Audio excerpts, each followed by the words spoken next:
যোগ্য দেখেন, you all know that this is our second free live class of this free course. And first of all, in this class, I'm going to talk about introduction and identification of parts of speech, as well as I will also show you that how can we make long English sentences from short sentence, how can we write any kinds of paragraph, CV, composition, report in freehand. Freehand কিভাবে composition, report, CV, paragraph এগুলো লেখা যায় এটা আমি দেখাবো, as well as I will also show you that how to translate any Bengali sentences or news article related Bengali sentences into English sentence, কিভাবে Bangla sentence গুলোকে ইংলিশে ট্রান্সলেট করা যায়, যেগুলো মেইনলি বিভিন্ন কম্পিটিটিভ এক্সাম এসে থাকে। বাট প্র্যাকটিক্যাল সেই জায়গাগুলোতে যাওয়ার আগে এছাড়াও আমি আরো একটা বিষয় দেখাবো, যারা স্পিকিং করতে গেলে ছোট ছোট সেন্টেন্স বলে থেমে যান, একটা সেন্টেন্সকে বড় করতে পারেন না, আপনার কথার ভিতর আপনার স্পিচের ভিতর ভোকাবুলারি জানা সত্ত্বেও কথা বলতে গেলে ইনস্ট্যান্টলি ভোকাবুলারি মনে আসে না, মুখে আসে না, একটার পর আরেকটা বাক্য ইনস্ট্যান্টলি নিয়ে আসতে পারেন না, এটা কিভাবে নিয়ে আসবেন এই বিষয়গুলো নিয়ে আমি কথা বলবো। তো লাস্ট পর্যন্ত থাকবেন, বাট সেই জায়গাটাতে যাওয়ার আগে আমাকে এই পার্টস অফ স্পিচ সম্পর্কে একটু কনসেপ্ট রাখতে হবে, কারণ এটা খুবই ইম্পর্টেন্ট।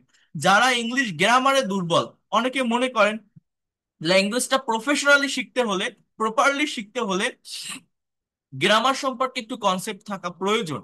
তো গ্রামার নিয়ে যারা প্রবলেম ফেস করেন, গ্রামারটা হচ্ছে এই parts of speech, part of speech সম্পর্কে যাদের ক্লিয়ার কনসেপ্ট থাকবে সে হোল ইংলিশ গ্রামারটা বুঝতে পারবে। কেমন সেটা, এটা কেন শিখতে হয়, এটা নিয়ে গত ক্লাসে আমি ইন ডিটেলস আলোচনা করেছিলাম, আজকেও আমি বলবো। তার আগে আমরা প্রথম থেকে একটু শুরু করি। দেখেন, এখানে পার্টস অফ স্পিচ এর ডেফিনেশনটা কি বলছে।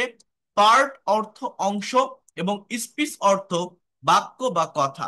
সুতরাং বাক্যে ব্যবহার অনুযায়ী অর্থবোধক বিভিন্ন শ্রেণীর বা প্রকারের শব্দগুলোকে মূলত পার্টস অফ স্পিচ বলে। অর্থাৎ বিষয়টা মূলত কি, the different classes or kinds of words used in English speech are called part of speech according to their use. অর্থাৎ এখানে মেইন বিষয়টা কি জানেন, আমি যখন ইংলিশে কথা বলছি, আমি যখন আপনাদের সামনে লেকচার দিচ্ছি, এগুলো সবই একটা স্পিচ না, একটা বক্তব্য, বক্তৃতা, বাক্য। অর্থাৎ একটা সেন্টেন্স বা বাক্যের অ্যাকচুয়াল ডেফিনেশনটা কি আমরা যদি জানি, তাহলে সেটা এমন হতে পারে যে কতগুলো ওয়ার্ড অর্থাৎ শব্দ পাশাপাশি বসে যখন মনের ভাবটা ক্লিয়ারলি প্রকাশ করে তাকে সেন্টেন্স বা বাক্য বলি। অর্থাৎ একটা সেন্টেন্স অথবা একটা বাক্য হতে গেলে আমাদের মূলত শব্দের প্রয়োজন, ওয়ার্ড। একটা সেন্টেন্স বা বাক্যে ব্যবহৃত প্রত্যেকটা শব্দের একটা পার্টিকুলার নাম থাকে। পার্ট অফ স্পিচ মানে কি, স্পিচের পার্ট, অর্থাৎ আমার বক্তব্য, আমার যে কথা, আমার যে সেন্টেন্স, যে বাক্য, তার যে এক একটা অংশ অর্থাৎ এক একটা ওয়ার্ড, এইটাই হচ্ছে পার্টস অফ স্পিচ। এই ওয়ার্ডের একটা নাম আছে। যেমন এইখানে একটা বাক্য আপনারা দেখতে পাচ্ছেন, great, great, Meena is the only brilliant girl with highest score in the class. এই যে বাক্যটি আপনারা এখানে দেখছেন, এই বাক্যে ব্যবহৃত যে শব্দগুলো, প্রত্যেকটা শব্দের একটা নাম আছে। যেমন গ্রেট শব্দটা একটা ইন্টারজেকশন, মিনা শব্দটা একটা নাউন, ইজ একটা ভার্ব, দা একটা অ্যাজেক্টিভ, অনলি একটা অ্যাডভার্ব, ব্রিলিয়ান্ট একটা অ্যাজেক্টিভ, গার্ল একটা নাউন, উইথ একটা প্রিপোজিশন, হাইয়েস্ট একটা অ্যাজেক্টিভ, স্কোর একটা নাউন, ইন একটা প্রিপোজিশন, দা একটা অ্যাজেক্টিভ, ক্লাস একটা নাউন। এই যে প্রত্যেকটা ওয়ার্ডের আমি নাম বললাম না, এই নাম আইডেন্টিফাই করাটা শিখতে হবে। পার্টস অফ স্পিচ হচ্ছে ইংলিশ ল্যাঙ্গুয়েজের একটা ভিত্তি বা ফাউন্ডেশন। এইটা শিখতে পারলে বোঝা যায় একটা সেন্টেন্স কিভাবে অর্গানাইজড হচ্ছে, একটা সেন্টেন্স বা বাক্যের ভিতর কোন ওয়ার্ডের সাথে কোন ওয়ার্ড কানেক্ট হচ্ছে। এই পার্টস অফ স্পিচ সম্পর্কে যার কনসেপ্ট থাকে, যে পার্টস অফ স্পিচ আইডেন্টিফাই করতে পারে, সে হোল ইংলিশ গ্রামারটা বুঝতে পারে। ইংলিশ গ্রামার মানেই parts of speech, parts of speech মানেই ইংলিশ গ্রামার। যদি এর বাইরে কোনো টপিক থাকে, সেটাও এই পার্টস অফ স্পিচের ভিতর থেকে আসে। এইটা যারা বুঝতে পারে, তার ইংলিশ ল্যাঙ্গুয়েজের যে ফাউন্ডেশন, যে ভিত্তি, সেটা স্ট্রং হয়ে যায়। এটা আপনাকে শিখতে হবে। আপনি একটা রিডিং প্যাসেজ অ্যানালাইসিস যখন করবেন, আপনি যদি একটা স্টোরি, একটা ফিকশন, নন ফিকশন, নভেল ইংলিশে যদি পড়েন, আমরা অনেকেই রিডিং করতে পারি, বাট রিডিং পড়ার পর একটা সেন্টেন্সের অ্যাকচুয়াল অর্থ বা মিনিং বের করতে পারি না, অ্যাকচুয়াল থট বুঝতে পারি না। এটা তখনই বোঝা সম্ভব হয় যখন পার্টস অফ স্পিচ আইডেন্টিফাই করা যায়। তো ইংলিশ ল্যাঙ্গুয়েজে টোটাল 8 প্রকার পার্ট অফ স্পিচ আছে, আপনারা প্রত্যেকে এটা জানেন। আমরা নাম জানি, ডেফিনেশন জানি, বাট এদের প্র্যাকটিক্যাল ব্যবহারটা বা প্র্যাকটিক্যাল এদেরকে আইডেন্টিফাই করাটা আমরা কখনো শিখতে পারি না। অর্থাৎ পার্টস অফ স্পিচ গুলো কি, দেখেন এইখানে লেখা আছে: noun, pronoun, adjective, verb, adverb, preposition, conjunction, interjection. Total parts of speech কতগুলো আছে? 8টি। কতটা? 8টি। এই যে 8 প্রকার পার্টস অফ স্পিচ আপনারা এখানে দেখছেন, এই 8 প্রকার পার্টস অফ স্পিচের ভিতর আমাদের মেইন বা জিস্ট পার্টস অফ স্পিচ হচ্ছে নাউন, প্রোনাউন আর ভার্ব। মনে রাখবেন এই তিনটা হচ্ছে সব থেকে গুরুত্বপূর্ণ: নাউন, প্রোনাউন এবং ভার্ব। এদেরকে বাদ দিয়ে সেন্টেন্স হয় না। বাকি যেগুলো থাকে, অ্যাডজেক্টিভ, অ্যাডভার্ব, প্রিপোজিশন, কনজাংশন বা ইন্টারজেকশন, এরা এই নাউন, প্রোনাউন এবং ভার্বকে নিয়ে কাজ করে। এদেরকে বাড়িয়ে বলে, এদেরকে মডিফাই করে। কেমন সেটা দেখবেন। আমি যদি একটা ব্ল্যাঙ্ক পেজে আসি আপনাদেরকে বোঝাতে পারবো, জাস্ট ওয়েট আ মিনিট। দেখেন এই বিষয়টা আমি একটু আপনাদের, আচ্ছা এটা আমি ওপেন করব না, সরি। এই বিষয়টা আমি আপনাদেরকে একটু দেখাই দেই। একটা জায়গার দিক একটু খেয়াল করেন, একটু ফোকাস করেন এই জায়গাটাতে। মনে করেন শি ইজ গার্ল। এই বাক্যটার বাংলা অর্থ কি? সে হয় মেয়ে। শি ইজ গার্ল, সে হয় মেয়ে। এখন এইখানে আমি যদি বলি শিটা কি? একটা প্রোনাউন। ইজ কি? একটা ভার্ব। গার্ল কি? একটা noun. She is a girl, সে একটা মেয়ে। এটা কি? আমরা বলি a and the article, but 8 প্রকার পার্টস অফ স্পিচের ভিতর আর্টিকেল নামে কোনো শব্দ নেই। As a parts of speech এই এ এর নিচে কেউ আন্ডারলাইন করে যদি বলে এটা কোন পার্টস অফ স্পিচ, আপনাকে বলতে হবে অ্যাডজেক্টিভ। কারণ অ্যাডজেক্টিভ কাকে বলে? কোনো নাউন বা প্রোনাউনের দোষ, গুণ, অবস্থা, সংখ্যা বোঝালে তাকে অ্যাডজেক্টিভ বলে। এখন বোঝেন, আমি যদি বলি she is a beautiful girl, সে একটা সুন্দরী মেয়ে। আমি যদি আবার বলি she is a very beautiful girl, সে খুব সুন্দরী একটা মেয়ে। এখন এই যে বাক্যটা আমি লিখলাম, এই বাক্যে টোটাল শব্দ আছে কয়টা দেখেন তো। দেখেন, she is a very beautiful girl, total 6টি ওয়ার্ড আছে। এই 6টি ওয়ার্ডের ভিতর আপনি যদি শি বাদ দেন তাহলে সেন্টেন্স হবে না। আপনি যদি ইজ বাদ দেন সেন্টেন্স থাকবে না। কিন্তু আপনি এ, ভেরি বা বিউটিফুল বাদ দেন, আপনার কিন্তু সেন্টেন্সের একটা মিনিং থাকবে যে সে হয় মেয়ে। আপনি গার্ল বাদ দেন, সেন্টেন্স পূর্ণতা পাবে না, সেন্টেন্স হবে না। অর্থাৎ শি, ইজ আর গার্ল, এই তিনটা ওয়ার্ড কি? মেইন ওয়ার্ড বা জিস্ট। এই তিনটা ওয়ার্ড না হলে মিনিমাম বাক্যটা হচ্ছে না বা অর্থ প্রকাশ পাচ্ছে না। কিন্তু আমি যখন বলছি শি ইজ আ গার্ল, সে একটা মেয়ে, এটা কি করছে? এই গার্লকে মডিফাই করছে, নাউনকে মডিফাই করছে, নাউনের সংখ্যা বোঝাচ্ছে। She is a beautiful girl, নাউনের একটা গুণ বোঝাচ্ছে। এটাকে বলা হচ্ছে কোয়ান্টিটিভ অ্যাডজেক্টিভ বা adjective of, sorry, qualitative adjective বা অ্যাডজেক্টিভ অফ কোয়ালিটি। অর্থাৎ বিউটিফুল যে শব্দটা, এটা অ্যাডজেক্টিভ, এটা অ্যাডজেক্টিভ। আবার সে সুন্দরী মেয়ে, সে খুব সুন্দরী মেয়ে। সুন্দরী, খুব সুন্দরী, এই বিউটিফুলকে মডিফাই করছে আবার ভেরি শব্দটা। এটাকে as a parts of speech বলা হয় একটা অ্যাডভার্ব। অর্থাৎ এ ভেরি বিউটিফুল, এটা দিলে সেন্টেন্সটা একটু বড় হচ্ছে, মনের ভাবটা ক্লিয়ারলি প্রকাশ পাচ্ছে।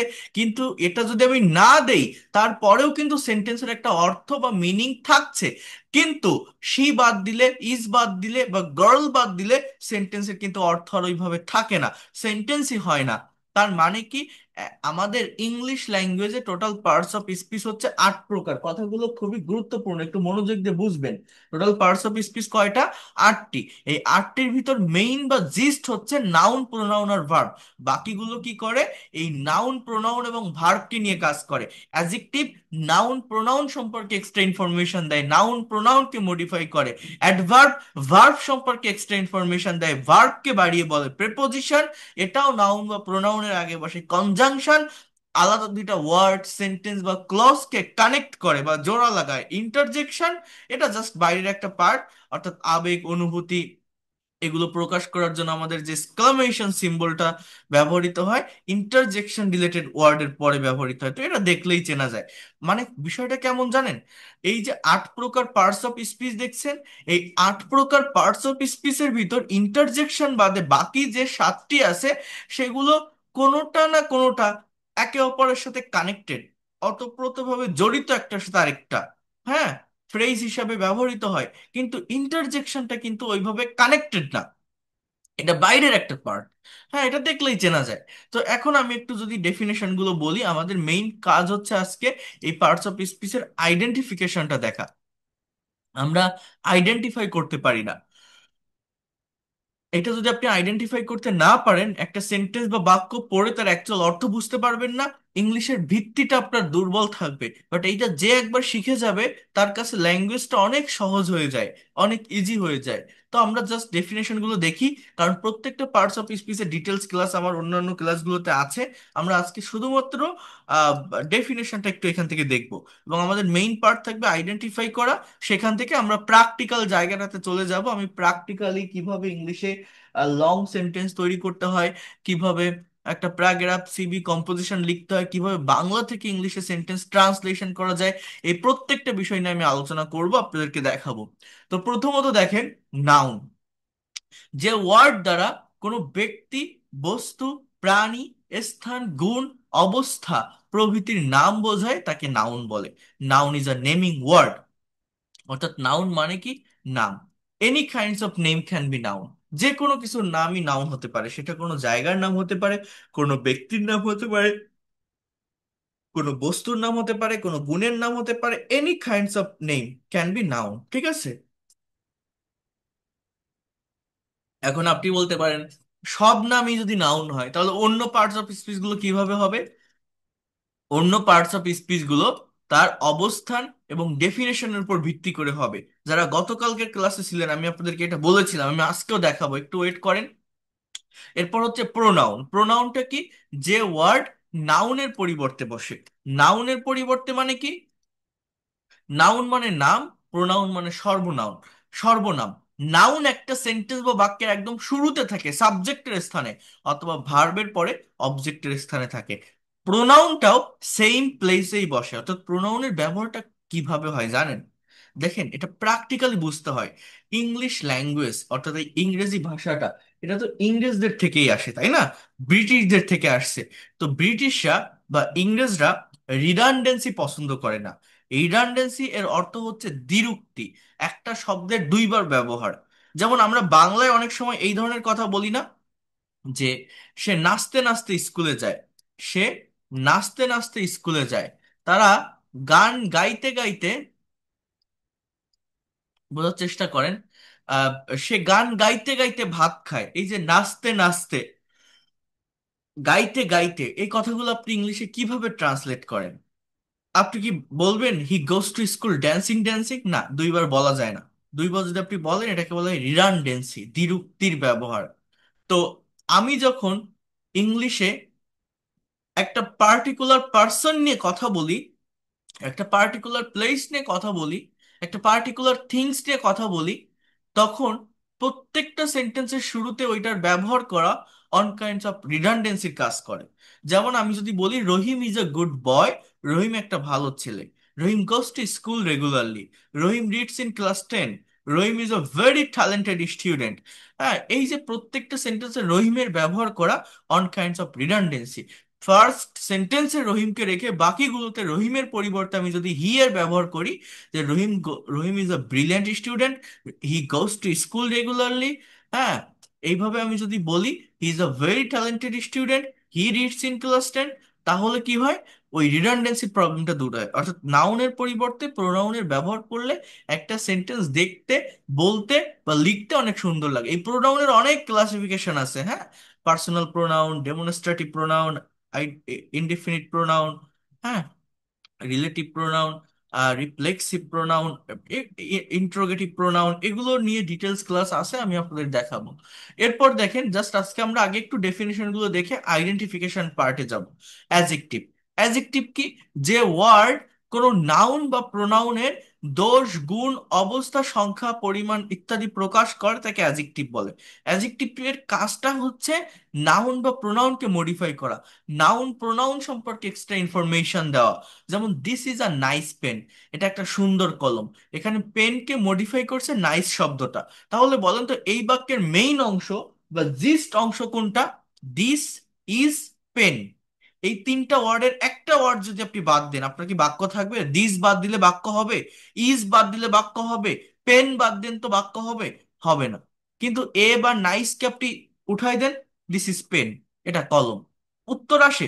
কিন্তু সাবজেক্ট এবং লাস্টে যেটা আছে এই যে কমপ্লিমেন্ট অর্থাৎ পেন বা ইজ যেটা আছে ভার্ব, এগুলো বাদ দিলে কিন্তু সেন্টেন্স হবে না। এই জন্য বারবার বলছি একটা সেন্টেন্সের জিস্ট কোনটা, নাউন, প্রোনাউন আর ভার্ব। তো অ্যাজেক্টিভের কাজ কি? নাউন বা প্রোনাউন সম্পর্কে এক্সট্রা ইনফরমেশন দেওয়া। হ্যাঁ, she is a beautiful lady, লেডিকে মডিফাই করছে এ এবং বিউটিফুল, এই দুইটা শব্দ। সো এগুলো হচ্ছে মূলত অ্যাজেক্টিভ। এখন দেখেন অ্যাডভার্বটা, ভার্বটা কি? ভার্ব হলো এমন একটি শব্দ যা কিছু হওয়া, থাকা বা করা বোঝায়। Verb is a word that denotes being, having or doing something. দেখেন এই জায়গাটা একটু বোঝার চেষ্টা করেন, এটা খুবই গুরুত্বপূর্ণ একটা পার্ট। ইংলিশ ল্যাঙ্গুয়েজে পার্টস অফ স্পিচের ভিতর সব থেকে ইম্পর্টেন্ট পার্ট হচ্ছে এই ভার্ব। ভার্ব একটা সেন্টেন্সের অপরিহার্য অংশ, দ্য এসেনশিয়াল পার্ট। এজন্য ভার্বকে হার্টস অফ সেন্টেন্স বা সেন্টেন্স এর প্রাণ বলা হয়। একটা বিষয় মাথায় রাখবেন, বাংলায় যখন আমরা সেন্টেন্স তৈরি করি, বাংলা বাক্যে ভার্ব অলওয়েজ লাস্টে বসে। বলেন তো আমি কি বললাম? বাংলা বাক্যে ভার্ব অলওয়েজ লাস্টে বসে। কিন্তু ইংলিশে মেইন ভার্ব, প্রিন্সিপাল ভার্ব বা ফাইনাইট ভার্ব সাবজেক্টের পরে বসে। কোথায় বসে বললাম? সাবজেক্টের পরে বসে। যেমন হি গোস টু স্কুল, সে স্কুলে যায়। উই প্লে ফুটবল, আমরা ফুটবল খেলি। He sat down under the tree to meet me, সে গাছের নিচে বসেছিল আমার সাথে দেখা করতে বা আমার সাথে দেখা করার জন্য। দে গো টু মার্কেট, তারা বাজারে যায়। এখন 3 নম্বর বাক্যে দেখেন, সিট এর পাস্ট ফর্ম স্যাট, এটা পাস্ট ইনডিফিনিট টেন্সের একটা সেন্টেন্স। এই স্যাট আরেকটা ভার্ব দেওয়া আছে মিট, দেখা করা বা সাক্ষাৎ করা অথবা টু মিট। এই যে টু মিট, এটা কিন্তু মূলত মেইন ভার্ব না, এটা নন ফাইনাইট ভার্ব। অর্থাৎ কোনটা প্রিন্সিপাল ভার্ব, কোনটা ফাইনাইট ভার্ব আর কোনটা নন ফাইনাইট ভার্ব, এইটা আইডেন্টিফাই করা শিখতে হয়। এইটার জন্য শত শত স্টুডেন্ট প্রবলেম ফেস করে, একটা সেন্টেন্সের অ্যাকচুয়াল অর্থ খুঁজে পায় না, বের করতে পারে না। গতকাল আমি আপনাদেরকে এই কথাগুলো বলছিলাম। এই জায়গাটা আমি একটু আলাদাভাবে আপনাদেরকে দেখাই দেই, প্রত্যেকে একটু মনোযোগ দিয়ে দেখবেন, বোঝার চেষ্টা করবেন, নেওয়ার চেষ্টা করবেন প্রত্যেকেই। আমি অনুরোধ করছি যদি আপনি ডেভেলপ করতে চান ইংলিশ ল্যাঙ্গুয়েজটা। আমি গতকাল একটা ক্লাসে আপনাদেরকে বলছিলাম না যে একটা ভার্বের টোটাল 5টা ফর্ম হয়, গতকালকে ক্লাসে বলছিলাম একটা ভার্বের টোটাল ফর্ম হয় কয়টা? 5টা। যেমন আমি যদি একটা ভার্ব লিখি রাইট, এই রাইট মানে কি? লেখা। এর পাস্ট ফর্ম কি? রোট, এটাকে বলা হয় V2। Past participle written, present participle writing. কথাটা একটু মনোযোগ দিয়ে বোঝেন। এরপর থার্ড পারসন কি? রাইটস। এই ভার্বের ব্যবহার শিখতে হবে। আমি আরেকটা ভার্ব লিখি, বোঝার চেষ্টা করেন। আপনারা জানেন এই এই ওয়ার্ডটার বাংলা কি? স্টিল। স্টিল এর মানে হচ্ছে চুরি করা। এর পাস্ট ফর্ম হচ্ছে স্টোল। হ্যাঁ, এর পাস্ট পার্টিসিপল স্টোলেন। এর প্রেজেন্ট পার্টিসিপল স্টেলিং। এর থার্ড পারসন স্টেলস। স্টেলস। এই দেখেন, আমি আপনাদের এটা লেখার আগে বলি, গতকাল একটা ভার্ব দিয়ে সেন্টেন্স দেখাইছিলাম না? যেমন আমি গতকাল, আপনাদের কারো মনে আছে কিনা, আমি বারবার বলছিলাম এই যে পার্টস অফ স্পিচ গুলো আমরা এখন পড়তেছি, তাই না, ডেফিনেশনও দেখতেছি। এই পার্টস অফ স্পিচ কিন্তু কখনো ওইভাবে মুখস্থ রাখা যায় না যে এই ওয়ার্ড গুলো এই পার্টস অফ স্পিচ। এটা কিন্তু অবস্থান ভেদে পরিবর্তন হয়। যেমন আমি যদি এরকম একটা সেন্টেন্স বলি, দিস ইজ আ ম্যাঙ্গো, এটা গতকাল বলছিলাম এটা একটা আম।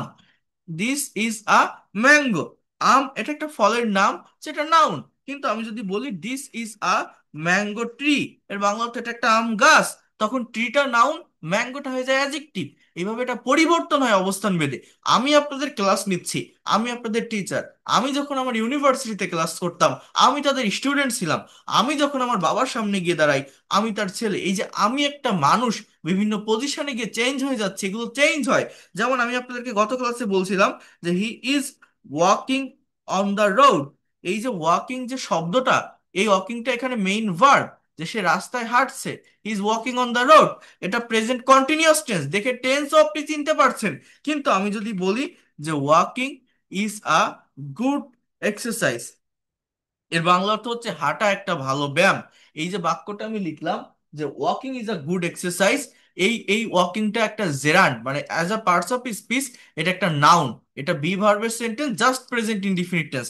আবার আমি যদি বলি এরকম একটা বাক্য, I saw a boy walking on the road, এর বাংলা অর্থ হচ্ছে আমি একটা ছেলেকে রাস্তায় হাঁটতে দেখেছিলাম। এই ওয়াকিং দেখলে অনেকেই মনে করবে এটা ভার্বের সাথে আইএনজি আছে, এটা মেইন ভার্ব, এটা মনে হয় কোনো কন্টিনিউয়াস টেন্স। বাট না, এর আগে কোনো am, is, are, was, were, shall be, will be আছে? নেই। মনে রাখবেন, একটা বাক্যে একের অধিক ভার্ব থাকতে পারে, বাট সাবজেক্টের পরে যে ওয়ার্ডটা থাকবে, যে ভার্বটা থাকবে, সেটাই মূলত মেইন ভার্ব, সেটাই মূলত প্রিন্সিপাল ভার্ব, যেটা দেখে টেন্স চেনা যায়।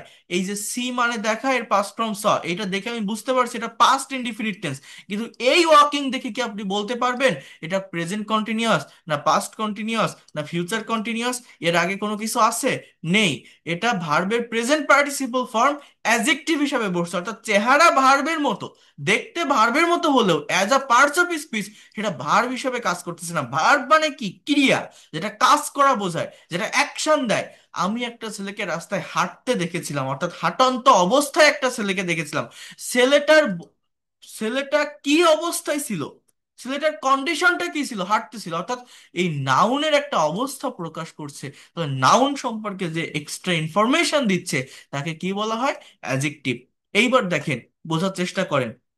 আমি গতকাল বলছিলাম যে আমরা ইংলিশে কথা বলতে পারি না কেন, স্পিকিং এ আমরা মূলত দুর্বল কোথায়, সবকিছু জানা সত্ত্বেও পারি না। আমি যে টাইমে কথা বলতে যাই সেই টাইম অনুযায়ী ভার্বের ফর্ম ব্যবহার করতে পারি না। যেমন দেখেন, ইংলিশ ল্যাঙ্গুয়েজে কথার পরিবর্তনের জন্য আমরা টেন্স শিখি, টেন্স মূলত কি? ভার্বের ফর্মের চেঞ্জ। এটা বলছি না? মনে করেন আমি যদি বলি হি স্টেলস মানি, এই বাক্যটার বাংলা অর্থ কি বলেন তো? সে টাকা চুরি করে। এটা present indefinite tense, subject third person singular number, এজন্য ভার্বের সাথে এস বাই ইএস হচ্ছে। আমি যদি বলি হি স্টোল মানি, এর বাংলা অর্থ কি? সে টাকা চুরি করেছিল। এটা কোন tense? Past indefinite tense. Bangla কি বললাম? আহ, সে টাকা চুরি করেছিল। আমি যদি বলি হি হ্যাজ স্টোলেন মানি, এর বাংলা অর্থ কি? সে টাকা চুরি করেছে, সে টাকা চুরি করেছে। এটা কোন tense? Present perfect tense. Has stolen, এটা মেইন ভার্ব। আমি যদি বলি হি ইজ স্টেলিং মানি, এর বাংলা অর্থ কি? সে টাকা চুরি করছে, মানে টাকা চুরি করিতেছে, প্রেজেন্ট কন্টিনিউয়াস টেন্স। তাহলে এই যে প্রথমটা present indefinite, past indefinite, present perfect বা প্রেজেন্ট কন্টিনিউয়াস, এই যে সেন্টেন্সগুলো আমি লিখলাম, এই সেন্টেন্সগুলোর বাংলা অর্থ কি? সে টাকা চুরি করে, সে টাকা চুরি করেছিল, সে টাকা চুরি করেছে, সে টাকা চুরি করছে বা করিতেছে। এই যে কথার পরিবর্তন, সময়ের পরিবর্তন কিভাবে হলো? সাবজেক্ট কিন্তু হি, অবজেক্ট কিন্তু মানি, পরিবর্তনটা হয়েছে ভার্বে। কোথাও লিখছি স্টেল, কোথাও লিখছি স্টোল, কোথাও লিখছি হ্যাজ স্টোলেন, কোথাও লিখছি ইজ স্টেলিং। এই যে ভার্বগুলো লিখছি, কোথায় লিখছি? সাবজেক্টের পরে। কিন্তু মনে রাখবেন, ইংলিশ ল্যাঙ্গুয়েজে ভার্ব প্রধানত দুই প্রকার। কি বললাম? ভার্ব কয় প্রকার? দুই প্রকার। একটা হচ্ছে ফাইনাইট ভার্ব বা সমাপিকা ক্রিয়া, আর একটা নন ফাইনাইট ভার্ব বা অসমাপিকা ক্রিয়া। ফাইনাইট ভার্ব কিভাবে চিনবেন? যে ভার্বটা সাবজেক্টের পরে থাকে, যে ভার্ব দেখে টেন্স আইডেন্টিফাই করা যায়। নন ফাইনাইট ভার্ব কিভাবে চিনবেন? যে ভার্বটা সাবজেক্ট থেকে দূরে থাকে, চেহারা ভার্বের মতো, দেখলে মনে হবে verb, but actually as a parts of speech সেটা ভার্ব হিসাবে কাজ করে না, সেটা নাউন অথবা অ্যাজেক্টিভ হিসাবে কাজ করে। নাউন অথবা অ্যাজেক্টিভ। তাহলে কি বললাম? একটা বাক্যে যদি একের অধিক ভার্ব থাকে, কনফিউশন ক্রিয়েট করার কোনো কারণ নেই। সাবজেক্টের পরে যেটা থাকবে সেটাই মূলত মেইন ভার্ব, দূরে যেটা থাকবে সেটা নন ফাইনাইট ভার্ব, অর্থাৎ চেহারা ভার্বের মতো হলেও সেটা হয় নাউন, না হলে অ্যাজেক্টিভ। কেমন সেটা? আমি যদি এরকম একটা কথা বলি যে stealing is a bad habit, যদি দেখেন যে একদম শুরুতে সাবজেক্টের স্থানে আছে ভার্বের সাথে আইএনজি যুক্ত শব্দ, বা একদম অবজেক্টের স্থানে আছে, তাহলে সেটা নাউন হয়। নাউন স্থির অবস্থা প্রকাশ করে। হ্যাঁ, মানে জেরান্ড, জেরান্ড স্থির অবস্থা প্রকাশ করে। Stealing is a bad habit, এর বাংলা অর্থ হচ্ছে চুরি করা একটা খারাপ অভ্যাস। এই স্টেলিং এখানে কোনো ভার্ব না, এটা সাবজেক্টের স্থানে আছে, স্থির একটা অবস্থা প্রকাশ পাচ্ছে, এটা একটা নাউন, এটাকে জেরান্ড বলা হয়। As a parts of speech এটা একটা নাউন। এবং এই ইজ মূলত এখানে মেইন ভার্ব, বি ভার্বের সেন্টেন্স, প্রেজেন্ট ইনডিফিনিট টেন্স। আবার আমি যদি এইভাবে একটা সেন্টেন্স বলি, দেখেন, police caught the thief, police চোরটাকে ধরেছিল, police caught the thief with stolen money. এই বাক্যটার বাংলা অর্থ কি জানেন? পুলিশ চোরটাকে, with the stolen money, police চোরটাকে চুরি করা টাকা সহ ধরেছিল। বলেন তো কি বললাম? থিপ মানে চোর, পুলিশ ক্যাচ মানে ধরা, এর পাস্ট ফর্ম কট, তার মানে এটা পাস্ট ইনডিফিনিট টেন্সের সেন্টেন্স। পুলিশ চোরটাকে ধরেছিল উইথ স্টোলেন মানি, চুরি করা টাকা। এখন এই স্টোলেন শব্দটা কি? স্টেল ভার্বের পাস্ট পার্টিসিপল। এখন ভার্বের পাস্ট পার্টিসিপল বা ভি3 মূলত একটা বাক্যে কোথায় বসে? Present perfect, past perfect, future পারফেক্টে বসে, বা প্যাসিভ ভয়েসের বিভিন্ন স্ট্রাকচারে বসে। অর্থাৎ যদি এটা মেইন ভার্ব হিসাবে বসে, এর আগে অবশ্যই have, has, had, will have যে কোনো কিছু থাকবে। কিন্তু সেরকম কোনো কিছু নেই। এটা একটা সেন্টেন্সে বসেছে সাবজেক্ট থেকে দূরে, সাবজেক্টকে পুলিশ, এর কাছে কোনটা আছে? কট, ক্যাসের পাস্ট ফ্রম কট, এটা মেইন ভার্ব। কিন্তু এই স্টোলেনটা কি? এটা নন ফাইনাইট ভার্ব। এটা দেখে মনে হচ্ছে ভার্ব, বাট এটা as a parts of speech একটা অ্যাজেক্টিভ। কেন অ্যাজেক্টিভ? এই মানি, এটা কি একটা নাউন? এই মানিকে মডিফাই করছে যে কি টাকা? চুরি করা টাকা। পুলিশ চোরটাকে চুরি করা টাকা সহ ধরেছিল, এটা ভার্বের পাস্ট পার্টিসিপল ফর্ম, এখানে অ্যাজেক্টিভের কাজ করে। অর্থাৎ এই যে ওয়ার্ডটা, এটা একটা অ্যাজেক্টিভ। আবার আমি যদি এইভাবেও একটা কথা বলি, আই স আ বয়, আমি একটা ছেলেকে দেখেছিলাম স্টেলিং মানি, আমি একটা ছেলেকে টাকা চুরি করতে দেখেছিলাম। এই সটা এখানে মেইন ভার্ব। আর এই যে স্টেলিং, এটা চেহারা ভার্বের মতো মনে হলো, এটা দেখলে অনেকেই মনে করবে কোনো কন্টিনিউয়াস টেন্স, বাট না, এটা নন ফাইনাইট ভার্ব। এটা as a parts of speech, এটা ভার্বের present participle form as a parts of speech adjective. এটা ভার্বের past participle form as a parts of speech adjective. আবারও বলছি, নন ফাইনাইট ভার্ব তিন প্রকার: জেরান্ড, ইনফিনিটিভ, পার্টিসিপল। জেরান্ড মূলত নাউনের কাজ করে, ইনফিনিটিভ হচ্ছে টু প্লাস ভিয়ন যুক্ত শব্দ, আর পার্টিসিপল আবার তিন প্রকার: প্রেজেন্ট পার্টিসিপল যেটা ভার্বের সাথে আইএনজি যুক্ত শব্দ, পাস্ট পার্টিসিপল যেটা ভি3, আর পারফেক্ট পার্টিসিপল হ্যাভিং প্লাস ভি3। এখন আমি আপনাদের যেটা বোঝাতে চাচ্ছি সেটা হচ্ছে, এই যে স্টেল, এর পাস্ট ফর্ম স্টোল, এর পাস্ট পার্টিসিপল স্টোলেন, বা প্রেজেন্ট পার্টিসিপল স্টেলিং, এগুলো তো আমরা শুধু টেন্সেই ব্যবহার করি, এগুলোকে দেখলে আমরা বলি ভার্ব, বাট না, এগুলো কিন্তু শুধুমাত্র ভার্ব না, এরা একটা বাক্যে নাউন অথবা অ্যাজেক্টিভ হিসাবেও বসতে পারে। এইটা আমাদের চিনতে হবে, আইডেন্টিফাই করতে হবে। যদি যদি সেটা করতে না পারি, একটা সেন্টেন্স পড়ে আমরা অ্যাকচুয়াল মিনিং বের করতে পারবো না, একটা সেন্টেন্স পারফেক্টলি লিখতে পারবো না। এই দেখেন, I saw A boy stealing মানি, এর পরিবর্তে বলা যায় to steal money, stealing equal to to steal, অর্থাৎ verb plus ING equal to to plus V one, এটা ব্যবহার করা যায়। যাই হোক, আরেকটা বাক্য দেখাই, দেখেন, having stolen money the thief ran away। অর্থাৎ এর বাংলা অর্থ হচ্ছে, টাকা চুরি করেই, হ্যাভিং স্টোলেন মানি, এটা একটা ফ্রেজাল ওয়ার্ড, এটাকে বলা হয় পারফেক্ট পার্টিসিপল, হ্যাভিং প্লাস ভি3 যুক্ত শব্দ। দ্য থিপ র্যান অ্যাওয়ে, চোরটা দৌড়ে পালালো। কি বললাম বলেন তো? টাকা চুরি করেই চোরটা দৌড়ে পালালো। অর্থাৎ মানে এই ক্লজটা আপনি কিন্তু লাস্টেও দিতে পারেন, ক্লজ না, এটা জাস্ট একটা ফ্রেজ। হ্যাঁ, the thief run away, the thief run away having stolen money, আপনি এইভাবেই কথাটা বলতে পারেন। সো যে কথাটা আমি মূলত বলতে চাচ্ছি, আবারও বলছি, আমরা যেগুলোকে ভার্ব হিসাবে চিনি, আমরা ভার্বের যে ফর্মগুলো পড়ি, ভার্বকে বিভিন্ন টেন্স মেনটেন করে ব্যবহার করি, মেইন ভার্ব তখনই হয় যখন সাবজেক্টের পরে বসে, যখন সেটা দেখলে টেন্স আইডেন্টিফাই করা যায়। কিন্তু এই ভার্ব রিলেটেড ওয়ার্ডগুলোই আমার কিন্তু অ্যাজেক্টিভ বা নাউন হিসেবে বসে। যেমন ওই যে, আপনারা তো এই গ্রুপগুলোতে জয়েন করছেন বিভিন্ন ফেসবুক গ্রুপ থেকে, যে স্পোকেন ইংলিশ শেখার জন্য গ্রুপ তৈরি করা হয়েছে, যারা যুক্ত হতে চান কমেন্টে জানান। অনেকে বলেন না, I am interested, I am interested, এই ইন্টারেস্টেড শব্দটা কি বলেন তো? ভার্ব না, এটা কি? একটা অ্যাডজেক্টিভ। মানে জিনিসটা বুঝতে হবে। এই দেখেন, আমি যদি বলি যে, আই আই প্রিপেয়ার্ড ফুড, এর বাংলা অর্থ হচ্ছে, আমি খাবার প্রস্তুত করেছিলাম, খাবার তৈরি করেছিলাম। এই বাক্যে এই প্রিপেয়ার্ড শব্দটা কি? তাহলে সাবজেক্টের পরে আছে, এটা ভার্ব না, পাস্ট ইনডিফিনিট টেন্স। কিন্তু আমি যদি বলি, I serve prepared food. Prepared food এর বাংলা অর্থ হচ্ছে আমি তৈরিকৃত খাবার বেড়ে দিয়েছিলাম, সার্ভ করেছিলাম, মানে পরিবেশন করেছিলাম। আমি তৈরিকৃত খাবার পরিবেশন করেছিলাম। অর্থাৎ এই বাক্যে এই সার্ভটা কিন্তু মেইন ভার্ব। এই এবং এই প্রিপেয়ারটা কি হয়ে গেছে জানেন? একটা অ্যাডজেক্টিভ হয়ে গেছে।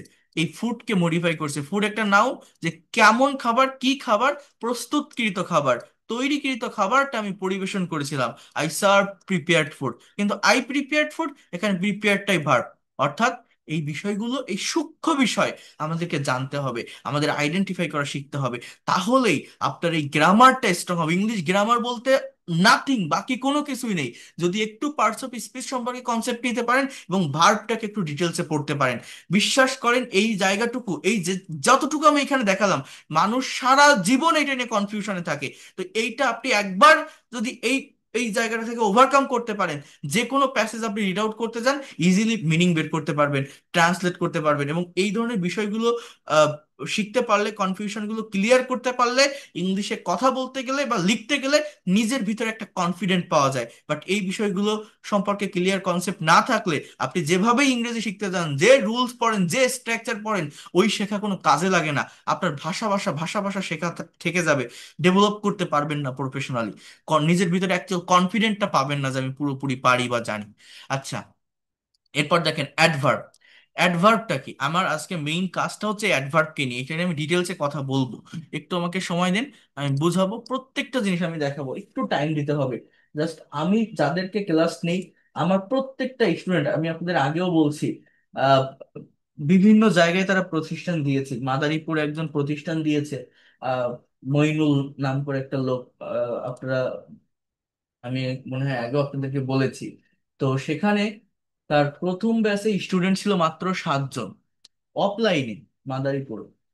তারপর আমার কাছে কোর্স করার পর, সে আমার ব্যাচের স্টুডেন্ট, কোর্স করার পর তার 57 বা 58 জন স্টুডেন্ট তার ভর্তি হয়েছিল তার পরের ব্যাচে। সে আমাকে এটা বলছিল, এবং আমার লেখা যে বইটা, আমার লেখা একটা বই আছে আপনারা জানেন, স্পিক ইংলিশ উইথ সোনামু, সে দুইবার অর্ডার করছে। এখন তার প্রতিষ্ঠান অনেক বড় হয়ে গেছে। অর্থাৎ আমি তাদের, যাদেরকে শেখাই, এমন ভাবেই শেখাই যেন সে ইংলিশে এক্সপার্ট হতে পারে, ফ্লুয়েন্ট হতে পারে।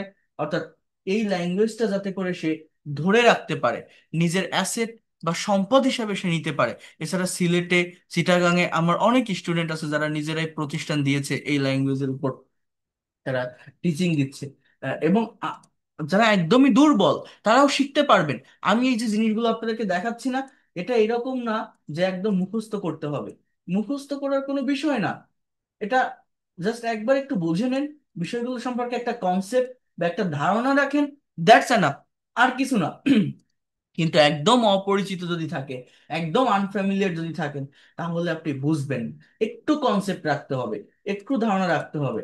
আমার এই ক্লাসগুলো যারা একদমই দুর্বল, তারাও ডেভেলপ করতে পারবে, তারাও শিখতে পারবে, এই কথাটা আমি বারবার বলি। এবার দেখেন অ্যাডভার্ব। অ্যাডভার্বটা কি? এই জায়গাগুলো সম্পর্কে কনসেপ্ট না নিয়ে আপনি ইংরেজি শিখতে চান, আপনি হয়তো শিখতে পারবেন, বাট প্রফেশনালি শেখা যেটা, এটা হয়ে উঠবে না। এরপর দেখেন যে বিষয়টা নিয়ে কথা বলছি, অ্যাডভার্ব। এই অ্যাডভার্ব নিয়েই আজকে আমার মেইন কাজ, এটা আমি ডিটেলসে বলবো।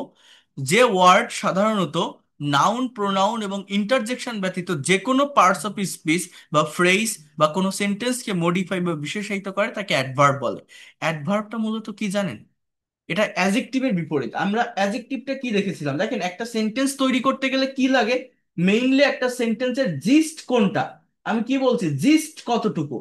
জিস্ট হচ্ছে নাউন, প্রোনাউন এবং ভার্ব। সাবজেক্টের পরেই ভার্ব বসে। সাবজেক্টে কি থাকে? নাউন বা প্রোনাউন। অবজেক্টেও most of the time noun বা প্রোনাউন থাকে। এই অ্যাডভার্বের কাজ হচ্ছে মূলত ভার্বকে মডিফাই করা। অ্যাজেক্টিভের কাজ ছিল নাউন প্রোনাউনকে মডিফাই করা, নাউন প্রোনাউন সম্পর্কে অতিরিক্ত তথ্য দেওয়া। আর অ্যাডভার্বের কাজ হচ্ছে ভার্বকে মডিফাই করা, ভার্ব সম্পর্কে এক্সট্রা ইনফরমেশন দেওয়া। ভার্বকে মডিফাই করা মানে কি? দেখেন, অ্যাডভার্ব কখনোই নাউন প্রোনাউনকে মডিফাই করে না, নাউন প্রোনাউন নিয়ে কথা বলবে না। মেইনলি এটা ভার্বকে মডিফাই করবে। কিন্তু একটা অ্যাডভার্ব নিজেকে নিজে মডিফাই করতে পারে, একটা অ্যাডজেক্টিভকে মডিফাই করতে পারে, ইভেন একটা প্রেপোজিশন বা হোল সেন্টেন্সকে মডিফাই করতে পারে। কেমন সেটা? যেমন দেখেন এখানে একটা বাক্য আছে, এটা নিয়ে আমি ডিটেলসে কথা বলবো, অ্যাডভার্ব খুবই গুরুত্বপূর্ণ। তো এখানে একটা বাক্য আছে দেখেন, যে প্যান্থার ক্যান রান ফাস্ট। এর মানে কি? প্যান্থার মানে চিতাবাঘ, চিতাবাঘ দ্রুত দৌড়াতে পারে, অর্থাৎ প্যান্থার ক্যান রান, চিতাবাঘ দৌড়াতে পারে। এই যে ক্যান রান, ক্যানটা মডাল ভার্ব, রানটা মেইন ভার্ব। এবার কেমন দৌড়ায়, তার দৌড়ানোর ধরনটা কেমন? ফাস্ট, ফাস্ট, দ্রুত। অর্থাৎ এই ফাস্ট কাকে মডিফাই করছে? ভার্বকে, যে সে দৌড়ায়, তার দৌড়ানোর ওয়েটা কেমন, দৌড়ানোর ধরনটা কেমন, বলছে ফার্স্ট। সো এইটাই হচ্ছে মূলত আমাদের কি, এটাই হচ্ছে আমাদের মূলত adverb. Sushma is a very beautiful girl. দেখেন এই সেন্টেন্সের জিস্ট কোনটা? সুষমা ইজ আর গার্ল, এ ভেরি বিউটিফুল, এগুলো বাড়তি অংশ। তো Sushma is a beautiful girl, beautiful শব্দটা গার্লকে মডিফাই করছে। তার মানে এই বিউটিফুল শব্দটা কি? অ্যাজেক্টিভ। আর বিউটিফুল কে মডিফাই করছে ভেরি শব্দটা। সুষমা সুন্দরী মেয়ে, সুন্দরী, খুব সুন্দরী। অর্থাৎ অ্যাজেক্টিভ কে যে ওয়ার্ড মডিফাই করে তাকে বলা হয় অ্যাডভার্ব, ওই ভেরিটা অ্যাডভার্ব। দেখেন the fan is moving exactly over our head, ওই এক্স্যাক্টলিটা বাদ দেন। আপনি জাস্ট আগে এইটুকু বলেন, the fan is moving over our head. এর বাংলা অর্থ হচ্ছে ফ্যানটা আমাদের মাথার উপর দিয়ে ঘুরছে। বাংলা অর্থ কি? ফ্যানটা আমাদের মাথার উপর দিয়ে ঘুরছে, ঠিক মাথার উপর দিয়ে ঘুরছে, এক্স্যাক্টলি ওভার আওয়ার হেড। ওভারটা একটা প্রেপোজিশন এখানে, ওই ওভারকে মডিফাই করছে এক্স্যাক্টলি শব্দটা। তো এটা হচ্ছে একটা অ্যাডভার্ব। অ্যাডভার্বের আরো অনেকগুলো ক্লাসিফিকেশন আছে, আমি বলবো। আরেকটু আমরা সামনে যাই, প্রেপোজিশন। আমার 7 ফ্রি লাইভ ক্লাসে প্রেপোজিশনের উপর ডিটেইলস ক্লাস আছে, ক্লাসটা কেউ মিস করবেন না, লাস্ট পর্যন্ত থাকবেন, তাহলে এই ক্লাসটা আপনারা পাবেন। এবং এই প্রেপোজিশন নিয়ে যাদের যাবতীয় যত কনফিউশন আছে আমি আপনাদেরকে সলভ করে দিব। আচ্ছা, তো এরপরে দেখেন যেটা নিয়ে কথা বলছিলাম, জাস্ট ওয়েট, একটা মিনিট প্লিজ।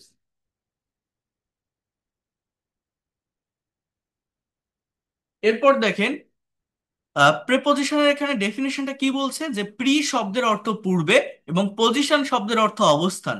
যে সকল শব্দ নাউন বা প্রোনাউনের পূর্বে বসে তাকে প্রেপোজিশন বলে। প্রেপোজিশন একটি সেন্টেন্স বা বাক্যের অলংকার। অলংকার যেমন একজন মানুষের সৌন্দর্য বাড়িয়ে দেয়, তেমনি ভাবে প্রেপোজিশন ব্যবহারের মাধ্যমে বাক্যের সৌন্দর্য বেড়ে যায়। এটা কেমন? দেখেন, প্রেপোজিশন যদি ব্যবহার না করা হয়, একটা সেন্টেন্স খাপছাড়া খাপছাড়া মনে হয়, একটার সাথে একটা ওয়ার্ড কানেক্টেড থাকে না। Put the box on the table, I live with my family, lives in America. এখন দেখেন একটা বিষয় একটু বোঝার চেষ্টা করেন। আহ বিষয়টা মূলত কি, একটা ছেলেকে আপনি যদি কোট, বুট, শার্ট, টাই পরান, দেখতে যেমন সুন্দর লাগে, একটা মেয়েকে আপনি যদি হাতে চুড়ি, কানের দুল, ওই যে সিনেমার নায়িকাদের সাজায় না, বা নতুন বউকে সাজায় না যারা বিয়ে করতে যায়, তো সাজালে যেমন দেখতে সুন্দর লাগে, একটা সেন্টেন্স বা বাক্যে যদি প্রেপোজিশনের ব্যবহার করা হয়, তাহলে ওই সেন্টেন্স বা বাক্যের সৌন্দর্য বেড়ে যায়। প্রেপোজিশন একটা সেন্টেন্স বা বাক্যকে গর্জিয়াস করে তোলে, ডেকোরেট করে, হ্যাঁ, অলংকৃত করে, অর্থাৎ অলংকার হিসাবে কাজ করে, অর্নামেন্ট যেটাকে বলা হয়। এই জন্য প্রিপোজিশনের ব্যবহারটা আমাদের জানতে হবে। প্রিপোজিশনের ব্যবহার না করতে পারলে সেন্টেন্স হয়তো একটা অর্থ দিবে, কিন্তু ওই অর্থটা সুন্দর হয় না। আর কমনলি আপনার অ্যাজ ইউজুয়াল প্রিপোজিশনের ব্যবহার করতে হয়, যে কোনো একটা সেন্টেন্স আপনি লিখতে যান বা বলতে যান, প্রিপোজিশনের ব্যবহার মাস্ট করতে হয়, করা লাগেই। তো এই জন্য এটা আমাদেরকে শিখতে হবে। আমি দেখাবো আপনাদেরকে প্রিপোজিশন সম্পর্কে অনেক কনসেপ্ট আছে, আমি দিব। কনজাংশন, এই কনজাংশন এটা মেইনলি রাইটিং এর জন্য দরকার হয়। বলছে যে কনজাংশন অর্থ সংযোগ স্থাপন, দুইটি শব্দ, ওয়ার্ড, দুইটি বাক্য, সেন্টেন্স, অথবা দুইটি বাক্যাংশ, ক্লজ বা ফ্রেজের মধ্যে সংযোগ স্থাপনকারী শব্দকে কনজাংশন বলে। And, or, but, though, although, those are conjunction. They are cheerful but broad minded, she is happy but frustrated, I will go if you come. অর্থাৎ এদের কাজ হচ্ছে মূলত আলাদা দুইটা সেন্টেন্স, ওয়ার্ড বা ক্লজকে কানেক্ট করা বা জোড়া লাগানো। এটা নিয়ে আমি ডিটেলসে কথা বলবো আপনাদের সামনে, এটা নিয়ে আপনাদের টেনশনের কিছু নেই। কনজাংশন এটা মেইনলি রাইটিং এর জন্য বেশি প্রয়োজন হয় বা দরকার হয়, এটা যখন আমি রাইটিং এর উপরে ক্লাস নিব আমি দেখাবো। এরপর দেখেন যেটা আছে সেটা হচ্ছে ইন্টারজেকশন, যেটা আমি আপনাদেরকে বলছিলাম, এটা বাইরের একটা পার্ট। আবেগ অনুভূতি ছাড়া মানুষ বাঁচতে পারে না। মানুষের আবেগ ও অনুভূতি প্রকাশে ইংরেজিতে বেশ কিছু শব্দ ব্যবহৃত হয়, যেমন হুররে, আল্লাহ, ফাই, ব্রাভো, হাস, ফু, হ্যালো। এই শব্দগুলো মূলত মানুষের তাৎক্ষণিক আবেগ অনুভূতি প্রকাশ করে। অর্থাৎ আমাদের যে টোটাল 8 প্রকার পার্টস অফ স্পিচ আছে, এই 8 প্রকার পার্টস অফ স্পিচের ভিতর ভালোভাবে বোঝার চেষ্টা করেন, এই ইন্টারজেকশন কিন্তু একদম বাইরের একটা পার্ট, অর্থাৎ একদমই আলাদা একটা পার্ট। কেন বলছি এই কথাটা, বারবার কেন বলছি এই কথাটা? এর মেইন রিজন হচ্ছে আপনি বাকি যে 7টি পার্টস অফ স্পিচ আছে সেগুলো কোনো না কোনো ভাবে একটার সাথে আরেকটা কানেক্টেড, কোনো না কোনো ভাবে একটার সাথে একটা রিলেটেড। কিন্তু ইন্টারজেকশন একদম বাইরের একটা পার্ট, জাস্ট এই এক্সক্লামেশন সিম্বল থাকে। যেমন alas is no more, hi share নেই, fie or phew you are so bad, see তুমি এত খারাপ, bravo you are doing well, hush someone is coming, hello are you listening to me. Okay, so এগুলো আর কি interjection দেখলেই চেনা যায়। এখন আমাদের মেইন যে কাজটা, মেইন যে পার্টটা, সেটা হচ্ছে এই পার্টস অফ স্পিচ গুলোকে আইডেন্টিফাই করতে হবে। এইটা আপনি আইডেন্টিফাই করতে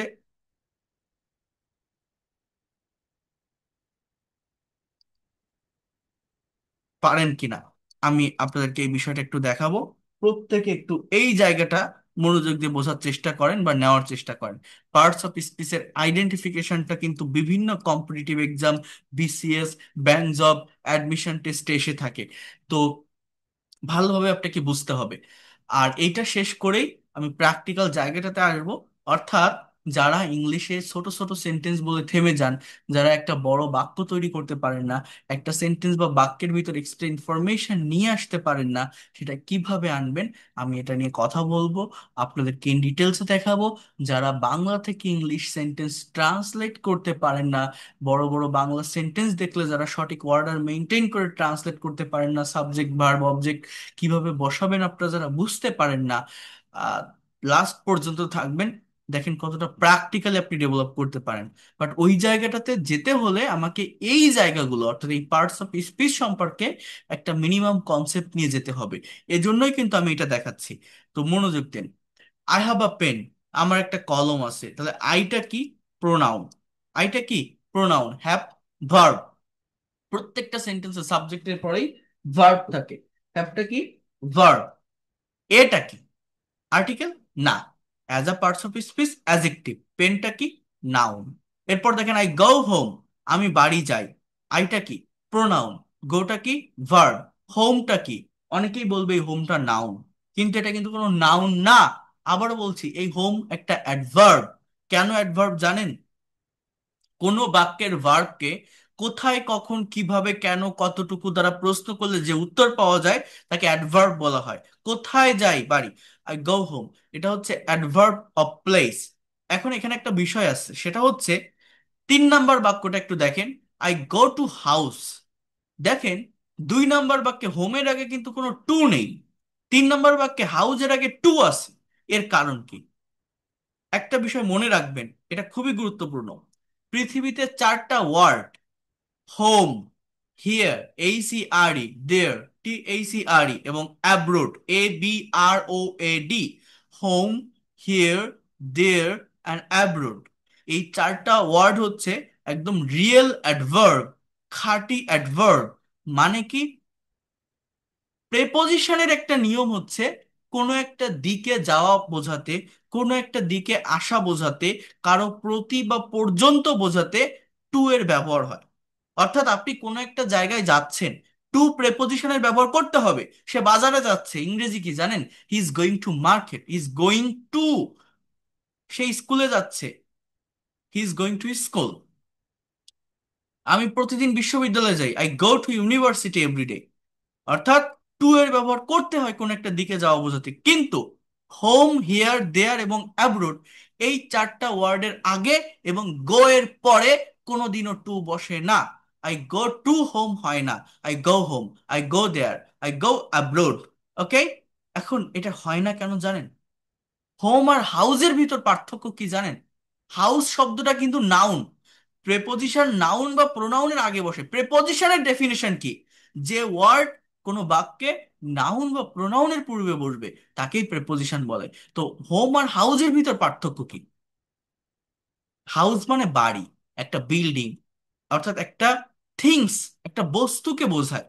কিন্তু হোম বলতে নির্দিষ্ট কোনো বাড়িকে কিন্তু বোঝায় না। Home means place. আমরা বলি না যে if you read news paper you will get all the information of home and abroad.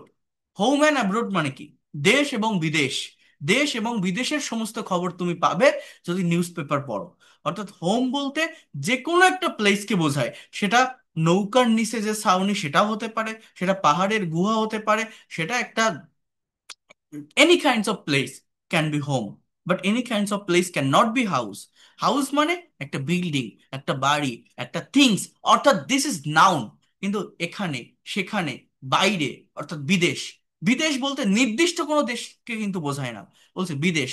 হ্যাঁ, হোম, অ্যাব্রোড, হিয়ার, দেয়ার, এদের আগে গো এর পরে টু বসে না, এরা রিয়েল অ্যাডভার্ব, ঠিক আছে? কিন্তু আই গো টু হাউস এটা হবে। অর্থাৎ আই গো টু হাউস যখন বলছি, টুটা কি? প্রেপোজিশন, হাউসটা কি? নাউন। কিন্তু 2 নম্বর বাক্যে হোমটা কি? এটা যদি এগুলো সব বিসিএস এর question, identification of parts of স্পিচের। হোমের নিচে আন্ডারলাইন করে যদি কেউ বলে এটা কোন পার্টস অফ স্পিচ, এটা কি হবে? এটা হচ্ছে মূলত অ্যাডভার্ব। মনে রাখবেন, আই নিড সাম ওয়াটার, আমার কিছু পানি দরকার। আইটা সাবজেক্ট, অর্থাৎ এটা একটা প্রোনাউন। Need verb. ওয়াটার শব্দটা কিন্তু নাউন। সাম কি? অ্যাজেক্টিভ। আমার পানি দরকার, কিছু পানি দরকার। অর্থাৎ নাউনকে যে ওয়ার্ড মডিফাই করে তাকে অ্যাজেক্টিভ বলে। ওয়াটার কি? নাউন। নাউনকে যে ওয়ার্ড মডিফাই করে এটাকে বলে কোয়ান্টিটিভ অ্যাজেক্টিভ। বা অ্যাজেক্টিভ অফ কোয়ান্টিটি, পরিমাণ বোঝায়। কিন্তু 5 নম্বর বাক্যটা দেখেন, বলছে what are the garden. What are the garden, এর বাংলা অর্থ হচ্ছে বাগানে পানি দাও। এটা একটা ইম্পারেটিভ সেন্টেন্স। এই ওয়াটার শব্দটাই এখানে ভার্ব।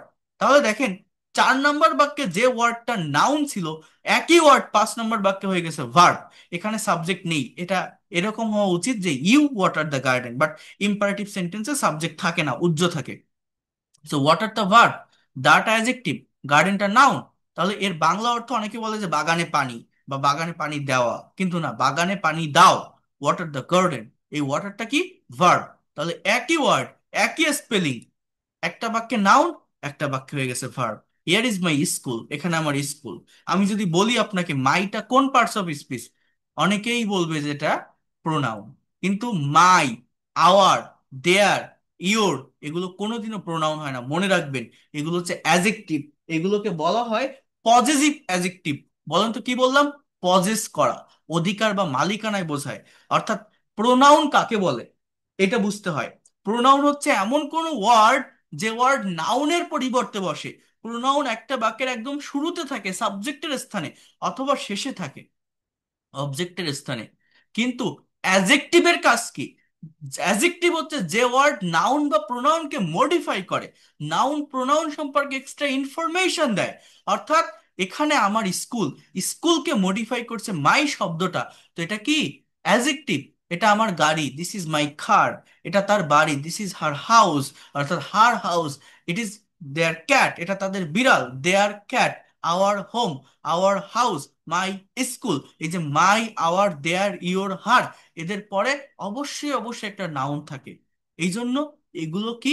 প্রোনাউন না, এগুলো অ্যাজেক্টিভ। নাউনকে যে ওয়ার্ড মডিফাই করে, নাউনের ঘাড়ের উপর যে ওয়ার্ড বসে, সেটা কি? অ্যাজেক্টিভ। প্রোনাউনটা কি? প্রোনাউনটা হচ্ছে নাউনের পরিবর্তে বসে। এর অনেক ফাংশন আছে, দেখবেন। একবার দেখাবো ইন ডিটেলসে, গ্রামার এগুলো আমার পেইড করছে, আমি দেখাই, তারপর আমি একটু দেখাই দিই। দেখেন, প্রোনাউনের ফাংশনটা আমি বলি। প্রোনাউনের অনেকগুলো ক্লাসিফিকেশনের সাথে অ্যাডজেক্টিভের অনেক ক্লাসিফিকেশনের মিল থাকে। এই দেখেন, আই হ্যাভ আ পেন, আমার একটা কলম আছে। এবার আমি যদি বলি she gave me a pen, সে আমাকে একটা কলম দিয়েছিল। এবার আমি যদি বলি দিস ইজ মাই পেন, এটি আমার কলম। এবার আমি যদি বলি দিস পেন ইজ মাইন, এই যে 4টা বাক্য আমি লিখলাম না, এই এই যে ফার্স্ট যে বাক্যটা, এখানে আইটা হচ্ছে পার্সোনাল প্রোনাউনের সাবজেক্টিভ ফর্ম, এই মিটা হচ্ছে পার্সোনাল প্রোনাউনের objective form. This is my pen, এই মাইটা কোনো প্রোনাউন না, এটা একটা অ্যাডজেক্টিভ, পেনকে মডিফাই করে। কিন্তু দিস পেন ইজ মাইন, এই মাইনটা আবার একটা প্রোনাউন, এইটাকে বলা হয় মূলত পজিটিভ প্রোনাউন।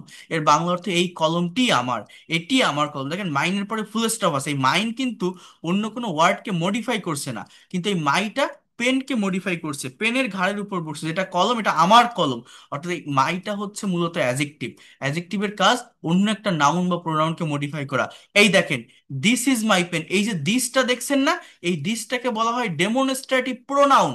এটা সাবজেক্টের স্থানে আছে, এরপরেই ভার্ব আছে, এটা অন্য কোনো নাউনকে মডিফাই করছে না, এই জন্য এটা একটা প্রোনাউন। কিন্তু পরের বাক্যে দেখেন, দিস পেন ইজ মাইন, এখানে এই যে দিসটা, এটা পেনকে মডিফাই করছে। এটা একসাথে যদি বলি দিস পেন, এটা একটা নাউন ফ্রেজ, অর্থাৎ পেনকে মডিফাই করছে দিস শব্দটা। এই পেন একটা নাউন, এই দিস হচ্ছে একটা অ্যাজেক্টিভ। এই জন্য এইটাকে কি বলা হয় জানেন? Demonstrative adjective. আমার প্রোনাউনের অনেকগুলো ক্লাসিফিকেশনের সঙ্গে অ্যাজেক্টিভের ক্লাসিফিকেশনের মিল আছে।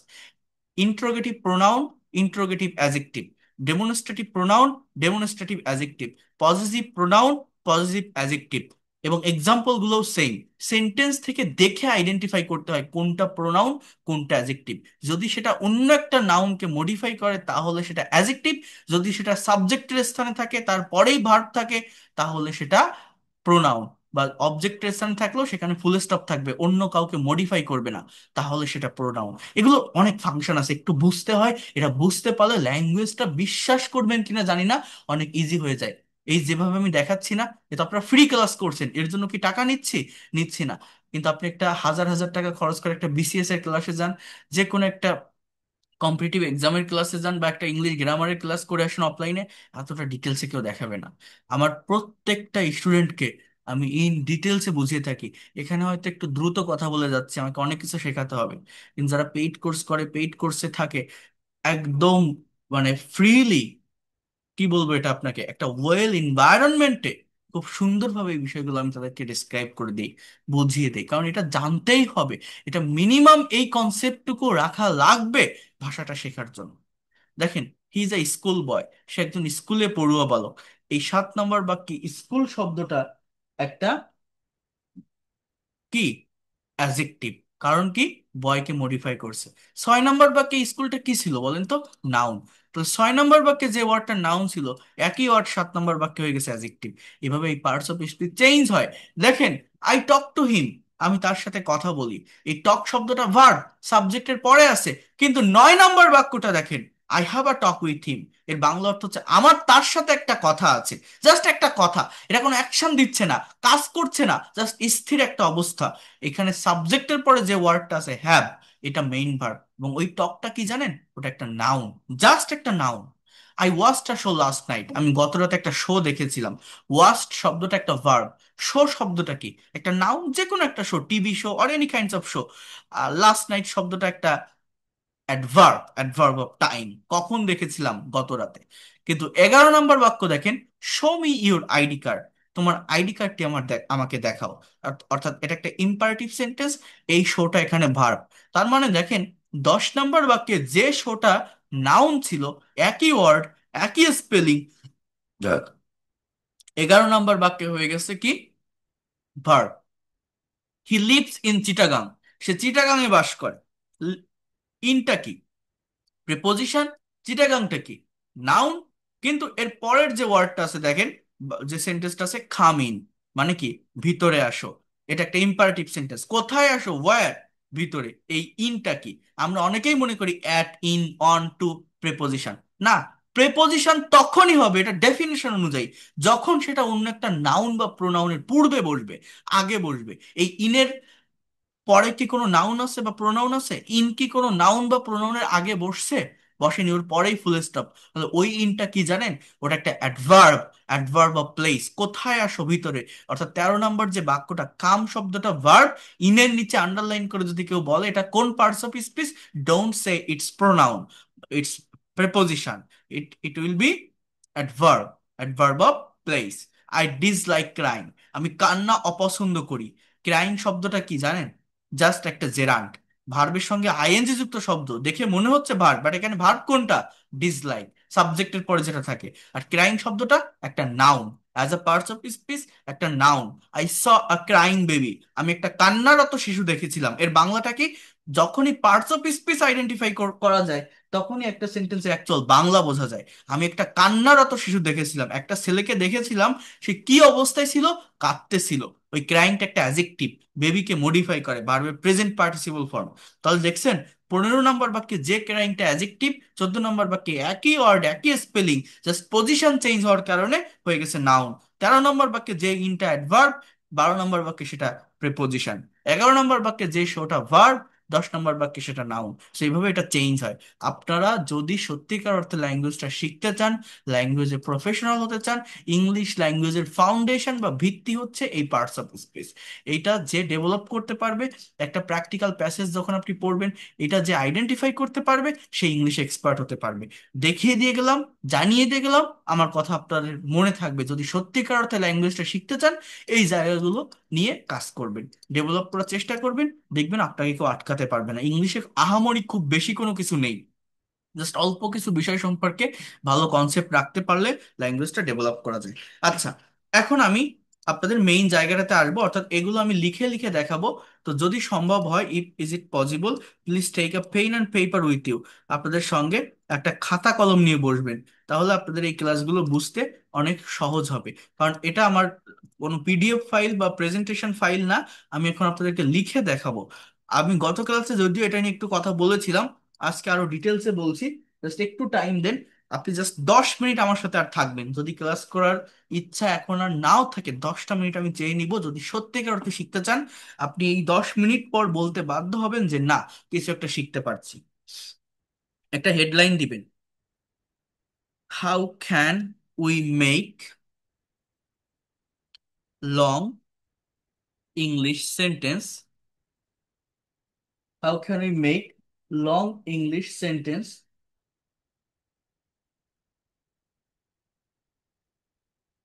From short sentence. কিভাবে আমরা ছোট বাক্য থেকে বড় ইংরেজি বাক্যগুলো তৈরি করতে পারি, ঠিক আছে? How can we make long English sentences from short English sentence. তো এখন আমি আপনাদেরকে দেখাবো। এই হেডলাইনটা আপনি একটু দেন, এরপর একটু বোঝার চেষ্টা করেন। সেটা হচ্ছে, আমি প্রত্যেকটা ক্লাসের শুরুতে এটা বলি বা দেখাই। গত ক্লাসে বলছিলাম যে ইংলিশে যে কোনো একটা সেন্টেন্স তৈরি করতে গেলে there is a particular structure, একটা পার্টিকুলার স্ট্রাকচার আছে। সেই স্ট্রাকচারটা কি, প্রায় 90% সেন্টেন্স এই স্ট্রাকচারটা মেনটেন করে তৈরি করা হয়। সেটা হচ্ছে, for making any kinds of English sentences, first of all you need a subject, you need a subject, and in the place of subject you have to put noun or pronoun. এই সাবজেক্টের জায়গায় আপনাকে noun অথবা প্রোনাউনের ব্যবহার করতে হবে। এই সাবজেক্টের পরেই যে কোনো সেন্টেন্স বা বাক্য আপনি যদি তৈরি করতে চান, আপনাকে কিসের ব্যবহার করতে হবে? Verb, then extension. আমরা অনেকেই মনে করি একটা সেন্টেন্স বা বাক্যের স্ট্রাকচার হচ্ছে subject plus verb plus object, but object না, এক্সটেনশন। কারণ এই জায়গাটাতে আমার অবজেক্ট বসতে পারে, আমার অবজেক্ট বসতে পারে, অথবা কমপ্লিমেন্ট বসতে পারে, অথবা অ্যাডভার্বিয়ালস এর ব্যবহার হতে পারে। অবজেক্ট, কমপ্লিমেন্ট অথবা কিসের ব্যবহার হতে পারে বললাম? অ্যাডভার্বিয়ালস। মনোযোগ দিয়ে বোঝার চেষ্টা করেন, ভালোভাবে বিষয়গুলোকে নেওয়ার চেষ্টা করেন। Object, complement or adverbials. For making any kinds of English sentence, you need this structure. এইবার দেখেন স্ট্রাকচারটা কি। সাবজেক্ট মানে কি? একটা কথা যখন বলা হয়, একটা কাজ যখন করা হয়, কেউ তো একজন করে, কেউ তো একজন বলে। তো কিভাবে লং সেন্টেন্স তৈরি করতে পারি? এর জন্য আমাদের 5টি স্টেপ ফলো করতে হবে। We have to follow 5 steps for making long English sentences. Step number 1, we need a subject. কি? We need a subject. Step number 1 কি? আমাদের একটা সাবজেক্টের প্রয়োজন। সাবজেক্ট মানে কি? ওই যে বললাম, আই হতে পারে, উই হতে পারে, হ্যাঁ, ইউ হতে পারে, হি হতে পারে, শি হতে পারে, দে হতে পারে, রহিম হতে পারে, করিম হতে পারে। অর্থাৎ সাবজেক্ট কিন্তু একটা নির্দিষ্ট সার্কেলের ভিতর থাকে, তাই না? একটা কাজ যখন করা হবে, কেউ তো একজন করবে, কেউ তো একজন বলবে। এরপরে আমাদের কি দরকার? ভার্ব। ভার্ব ছাড়া ইংলিশের কোনো সেন্টেন্স তৈরি করা যায় না, সেন্টেন্স হয় না। So we need a verb. Verb is a word that denotes being, having, or doing something. Verb is the heartbeat of English sentences. Verb মানে কি? যেটা করা, হওয়া, থাকা, চলা, লেখা, বলা, পড়া, দেওয়া, নেওয়া, এগুলো বোঝে থেকে ভার্ব বলে। যেমন এই যে বাই, মানে কি? কেনা। ইনভাইট মানে কি? নিমন্ত্রণ করা। টেক মানে কি? নেওয়া। গিভ মানে কি? দেওয়া, তাই না? এরপরে আমি যদি বলি ড্রাইভ মানে কি? চালানো। ড্র মানে কি? আঁকা। প্লে মানে কি? খেলা। ডু মানে কি? করা। সো এগুলো সবই তো ভার্ব নাকি? এই যে ওয়ার্ডগুলো লিখছি, এগুলো হচ্ছে ভার্ব। এরকম ভাবে আপনি যদি সাবজেক্টের পর ভার্বের ব্যবহার করেন, এরপরে আমার কি করতে হবে? দেখেন, স্টেপ নাম্বার 3, সাবজেক্ট আর ভার্ব বসানোর পর একটা কমপ্লিট সেন্টেন্স তৈরি করার ফার্স্ট স্টেপ হচ্ছে অবজেক্ট নিয়ে আসা। তো মনে রাখবেন, ইংলিশ ল্যাঙ্গুয়েজে অবজেক্ট দুই প্রকার, একটা ডাইরেক্ট বা বস্তুবাচক, আর একটা ইনডাইরেক্ট বা ব্যক্তিবাচক।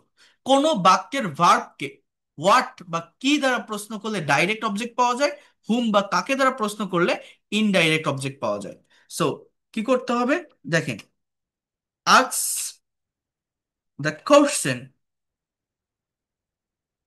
টু দ্য ভার্ব, অর্থাৎ ভার্বকে প্রশ্ন করবেন with what and hmm for getting object. অর্থাৎ সব সেন্টেন্সে যে অবজেক্ট থাকবে এরকম না। ভার্বকে হোয়াট এবং হুম দ্বারা কোশ্চেন করে যদি আমি উত্তর পাই, তাহলে অবজেক্ট হবে। এরপর স্টেপ নাম্বার 4, এটা মেইন স্টেপ, অর্থাৎ again ask the question to the verb with how, where, when and why. ভার্বকে আবার আপনি এই ডাবল ইউএস ওয়ার্ডগুলো দ্বারা কোশ্চেন করবেন। Then step number 5, provide the answer. Provides nothing, just provide the answer. এই যে পাঁচটা স্টেপ আমি লিখলাম, এই পাঁচটি স্টেপ ফলো করে আপনি যে কোনো শর্ট ইংলিশ সেন্টেন্সকে লং সেন্টেন্সে পরিণত করতে পারেন। একটা ছোট বাক্যকে বড় করতে পারেন। যেমন আমরা সারা জীবন এই ধরনের সেন্টেন্স লিখতে অভ্যস্ত। গতকাল আমি বলছিলাম, এই যে আমরা বলি না আই ইট রাইস, হ্যাঁ, আমি ভাত খাই। অথবা হি প্লেইস ফুটবল, সে ফুটবল খেলে। হ্যাঁ, হি ড্রাইভস আ কার, সে একটা গাড়ি চালায়। হ্যাঁ, এই ধরনের সেন্টেন্স আমরা বলি না? কিন্তু আমরা কি সারা জীবন এতটুকুর ভিতরেই সীমাবদ্ধ থাকবো? আমরা কি একটা সেন্টেন্সকে বড় করতে পারবো না? লং করতে পারবো না? একটা সেন্টেন্স বা বাক্যের ভিতর এক্সট্রা ইনফরমেশন নিয়ে আসতে পারবো না? অবশ্যই পারবো। কিভাবে সম্ভব? অ্যাডভার্বের ব্যবহার করে। এগুলো দিয়ে আমরা যখন সেন্টেন্স প্র্যাকটিস করি, আমরা বলি যে I eat rice, I don't eat rice, do I eat rice, don't I eat rice, he plays football, he doesn't play football, does he play football, doesn't he play football. এইভাবে আমরা করি, তাই না? কিন্তু এতটুকুর ভিতর আমরা রাখবো না। এই যে পাঁচটি স্টেপ আমি দেখালাম, এই পাঁচটি স্টেপ ফলো করে যদি আমরা সেন্টেন্স তৈরি করি, ফর এক্সাম্পল একটা সাবজেক্ট নিলাম হি। হি একটা সাবজেক্ট, আমার ফার্স্ট স্টেপ কমপ্লিট। এবার আমি একটা ভার্ব নিব। এই যে বাই মানে কি? কেনা। এর পাস্ট ফর্ম কি? বট। আপনি যদি বলেন হি বট, বলেন তো এই দুইটা ওয়ার্ডের অর্থ কি? হি বট এর বাংলা অর্থ হচ্ছে সে কিনেছিল। সে কিনেছিল। এবার কি? এই 3 নম্বর স্টেপ, ভার্বকে হোয়াট এবং হুম দিয়ে প্রশ্ন করেন। আমি যদি বলি, আপনি যা মনে আসে আপনি সেটা বলেন। সে একটা বই কিনেছিল, খাতা কলম কিনেছিল, একটা গাড়ি কিনেছিল, বাড়ি কিনেছিল, বলেন, একটা সেন্টেন্স হয়ে যাবে। আমি যদি বলি হি বট আ ল্যান্ড, সে একটা জমি কিনেছিল, ল্যান্ড, হ্যাঁ, এটা কিন্তু একটা কমপ্লিট সেন্টেন্স। আমি কিন্তু এখানেই ফুল স্টপ বসাতে পারি। বোঝার চেষ্টা করেন, হি বট আ ল্যান্ড। এখন এই যে বাক্যটা আমি লিখলাম, এইটাকে আমি বড় করব, এটার ভিতরে এক্সট্রা ইনফরমেশন আনবো। আমরা ফ্রি হ্যান্ডে একটা প্যারাগ্রাফ, রিপোর্ট, একটা কম্পোজিশন লিখতে গেলে ছোট ছোট সেন্টেন্স গুলো থেমে যায়, সেন্টেন্স বড় করতে পারে না, লং করতে পারে না। আমি মনে যেটা ভাবি সেই ইনফরমেশন গুলো ইউজ করতে পারি না, পুট করতে পারি না। সেটা সম্ভব যদি এই মেথড বা স্ট্র্যাটেজিটা আপনি বোঝেন। ফ্রি হ্যান্ড রাইটিং ডেভেলপ করার সব থেকে ইফেক্টিভ মেথড বা স্ট্র্যাটেজি হচ্ছে এটা। So I bought a land, আমি একটা জমি কিনেছিলাম। এবার এটাকে আপনি প্রশ্ন করেন এই ওয়ার্ডগুলো দিয়ে, how did you buy a land, আপনি কিভাবে একটা জমি কিনেছিলেন? বা how did he buy a land, সে কিভাবে জমি কিনেছিল? আমি বলতে পারি যে to take loan from bank, সে ব্যাংক থেকে লোন নিয়ে একটা জমি কিনেছিল। সে ব্যাংক থেকে লোন নিয়ে একটা জমি কিনেছিল। এইটা কি? একটা ফ্রেজাল ওয়ার্ড, ঠিক আছে? To take loan, take a loan from the bank, bank থেকে লোন নিয়ে একটা জমি কিনেছিল। এটা হচ্ছে আমার কি? জাস্ট ওয়েট, একটা ফ্রেজ এখানে সাম, আচ্ছা এটা ওটা দরকার নাই, ওটা থাক। দেখেন এই যে জায়গাটা এতটুকু দূরে কিন্তু একটা ফ্রেজ, হ্যাঁ, to take loan from the bank. এবার দেখেন এই বটকে আপনি আবার প্রশ্ন করেন যে where did you or where did he buy a land. তাহলে আমি বলতে পারি he bought a land to take loan from the bank in Dhaka. In Dhaka, সে ঢাকায় একটা জমি কিনেছিল। সে ঢাকায় একটা জমি কিনেছিল। সে যে ঢাকায় একটা জমি কিনেছিল, কবে কিনেছিল, when did he buy a land. তাহলে আমি বলতে পারি he bought a land to take a loan from bank in Dhaka 2 years ago. 2 years এগো, সে 2 বছর আগে একটা জমি কিনেছিল। সে যে জমি কিনেছিল কেন কিনেছিল, ওয়াই, জমি জমি কেনার কারণটা কি, রিজনটা কি?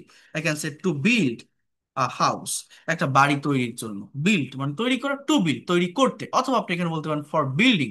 হ্যাঁ, তো এইভাবে কথাগুলো বলা যায়। হ্যাঁ, অর্থাৎ এই যে ল্যান্ড, এটা একটা মানে আনকাউন্টেবল নাউনের ভিতর যায়, তো এই জন্য এটাকে কাউন্টেবল যদি আপনি করতে চান, এটা পিস অফ ল্যান্ড, এইভাবে এটা আর কি বলতে হয়। তো এটা আপনারা আহ, যখন গ্রামার একদম কারেক্ট করতে তখন এইভাবে বলা যায়, তো অতটা দরকার নেই। আমি যেভাবে বলছি আগে সেইটা বোঝেন, মানে আমার ওই জায়গাটায় ফোকাস করার দরকার নেই, এ ল্যান্ড হবে না, দা ল্যান্ড হবে না, সাম ল্যান্ড হবে। আমার ফোকাসটা করতে হবে, আমি একটা সেন্টেন্স লিখছি, এই সেন্টেন্সটাকে ফ্রেজ ব্যবহার করে বড় করব। কোন ফ্রেজ? Adverbial phrase. যেমন এই সেন্টেন্সের সাবজেক্ট কি, হি, বরটা কি, verb, a piece of land এটা কি, এটা হচ্ছে আমার অবজেক্ট। অবজেক্ট। এইবার এই যে to take a loan from the bank, এটাকে আমি বলছি অ্যাডভার্ব অফ ম্যানার। ভার্বকে হাউ দ্বারা কোশ্চেন করে আমি এটা পাই যে কিভাবে জমিটা কেনা হয়েছিল, জমিটা কেনার ওয়েটা কি ছিল, ধরনটা কি ছিল। এখন আমি এটা বসালাম। এরপর কি, ইন ঢাকা, এটাকে আমি কি বলছি, অ্যাডভার্ব অফ প্লেস, যে জমিটা কোথায় কেনা হয়েছিল, অ্যাডভার্ব অফ প্লেস। 2 ইয়ার্স এগো, অর্থাৎ কবে কেনা হয়েছিল, adverb of time. Adverb of time, কেন কেনা হয়েছিল, to build a house. Adverb of reason. তাহলে আমার বাক্য কতটুকু ছিল, এই এই ল্যান্ড পর্যন্তই।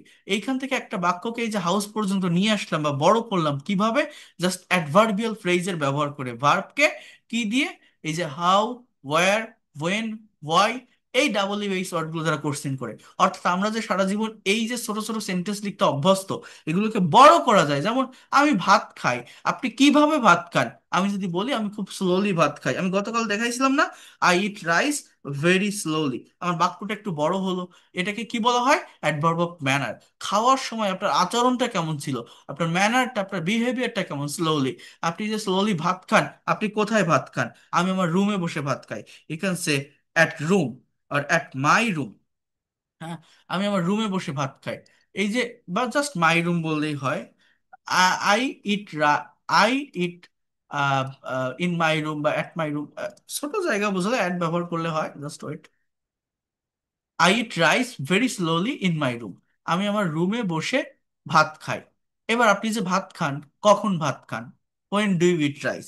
আমি যদি বলি যে দিনে 3 বার ভাত খাই, বলছিলাম না গতকাল, 3 টাইমস, টাইমস আ ডে, আমি দিনে 3 বার ভাত খাই। আপনি যে দিনে 3 বার ভাত খান, কেন ভাত খান, why do you eat rice. Just for making long English sentences, you have to ask the question to the verb, first of all with what and whom for getting object. After that, you can ask the question to the verb with how, where, when, and why. হ্যাঁ, কেন, why, রিজনটা কি, I rise very slowly in my room 3 times a day to get energy to get. Get মানে কি, পাওয়া।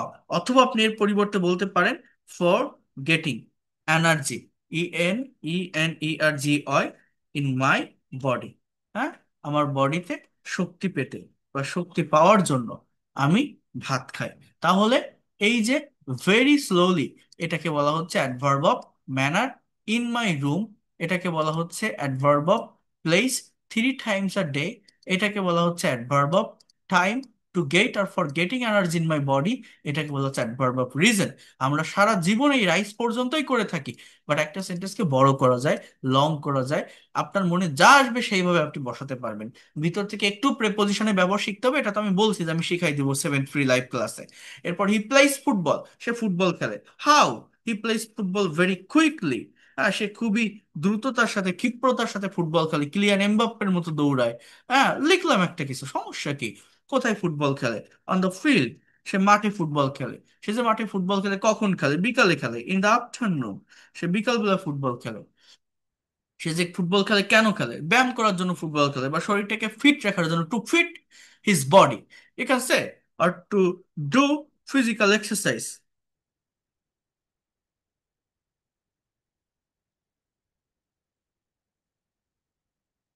Two do physical exercise.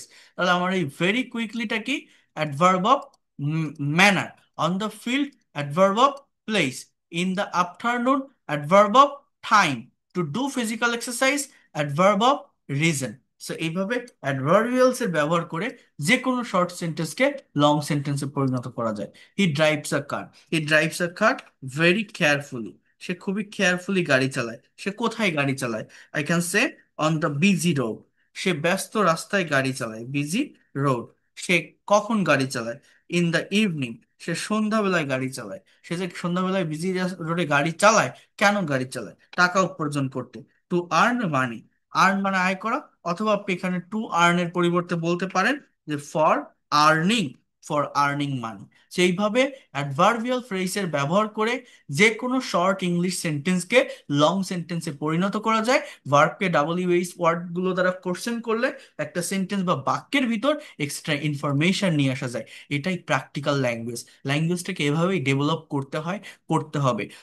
অনেকেই বলে আপনার paid course আর free কোর্সের পার্থক্য কি? পার্থক্য এইটাই, এই যে আমি এখন এখানে দেখাই দিলাম। আপনি যদি আমার পেইড কোর্সে থাকতেন, আমি আপনাকে হোম টাস্ক দিতাম, আপনি নিজে আরো 10টা সেন্টেন্স, নতুন 10টা সাবজেক্ট, 10টা ভার্ব নিয়ে এইভাবে করে নিয়ে আসতেন, আমাকে দেখাতেন বড় সেন্টেন্স। সেখানে ভুল হলে আমি সংশোধন করে দিতে পারতাম। বাট আপনি ফ্রি ক্লাস করছেন, আমি তো আপনাকে চিনি না, একজন আসতেছেন একজন যাচ্ছেন।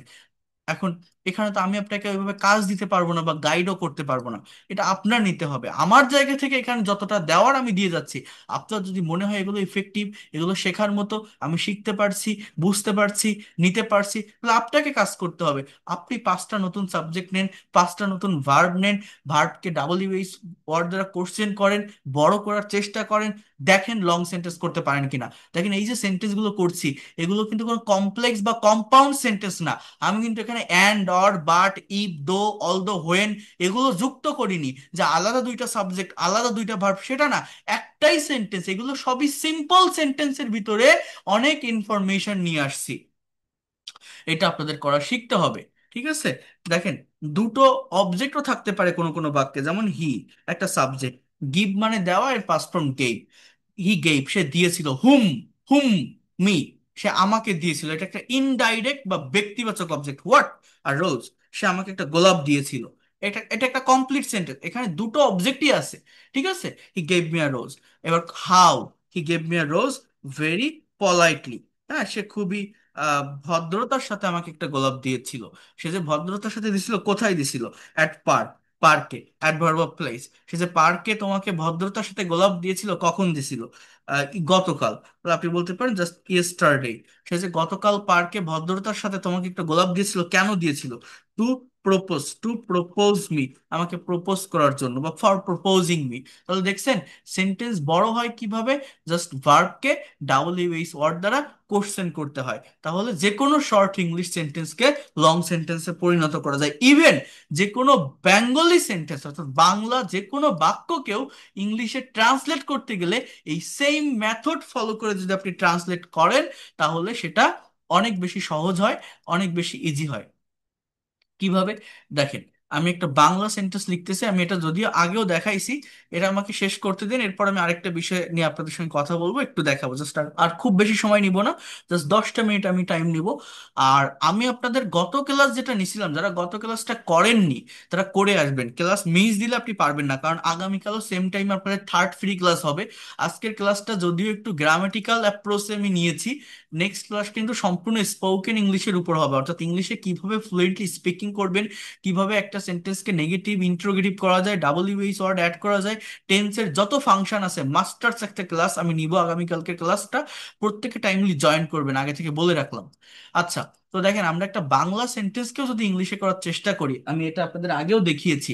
যেমন আমি যদি এরকম একটা সেন্টেন্স লিখি, ফর এক্সাম্পল, সে জাস্ট আর 10টা মিনিট একটু থাকেন, হ্যাঁ।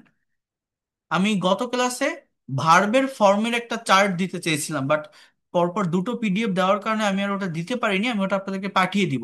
বলছিলাম যে যারা ভোকাবুলারিতে দুর্বল ইংলিশে, ভোকাবুলারি বলতে মূলত ভার্বের ভোকাবুলারি শিখতে হয়, ভার্ব সম্পর্কে কনসেপ্ট রাখতে হয়। যার যত বেশি ভার্ব সম্পর্কে কনসেপ্ট বা ধারণা থাকে, সে তত দ্রুত ল্যাঙ্গুয়েজটা ডেভেলপ করতে পারে। সো এই কোন বাছাইকৃত 200টা ভার্ব নিয়ে আমি কথা বলছিলাম, 100টা রেগুলার, 100টা ইরেগুলার, যেগুলো আমরা ডে টু ডে লাইফে আমাদের কনভারসেশনে ব্যবহার করে থাকি বাংলায়, বাট ইংলিশে প্রপার মিনিং এবং ফর্ম না জানার কারণে আমরা ইংলিশে কথা বলতে পারি না। তো এইটা নিয়ে আমি কথা বলবো, একটু আপনাদেরকে দেখাই দিব, জাস্ট একটু ওয়েট করে। এটা দরকার, এটা গুরুত্বপূর্ণ। আর যারা পেইড কোর্সে ভর্তি হয়েছেন, গতকাল একটা ক্লাস করেই 27 জন স্টুডেন্ট ভর্তি হয়েছেন, কতটা বিশ্বাস বা ভরসা থাকলে এটা হতে পারে। I am very pleased for you. এবং আপনাদের এই পেইড কোর্সটা শুরু হবে হচ্ছে 7 তারিখ, আগামী 7 তারিখ থেকে। তো দেখেন, একটু বোঝার চেষ্টা করেন, 7ই সেপ্টেম্বর। দেখেন যেটা আমি বলছি সেটা হচ্ছে একটা বাংলা সেন্টেন্সকে কিভাবে আমরা ইংলিশে ট্রান্সলেট করতে পারি। সে তার মেয়ের জন্মদিন এর পার্টিতে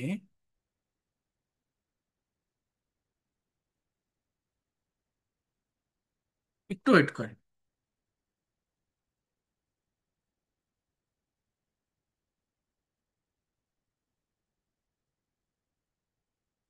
গতকাল সন্ধ্যায় আমাকে, একটু বুঝে নিয়েন একটু ভুলভাল হলে, ভদ্রতার সহিত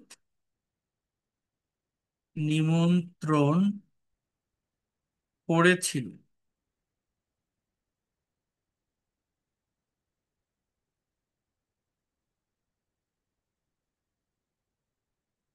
জন্মদিনটি উদযাপন করার জন্য। দেখেন, এই যে একটা বাংলা বাক্য আমি লিখলাম, তাই না?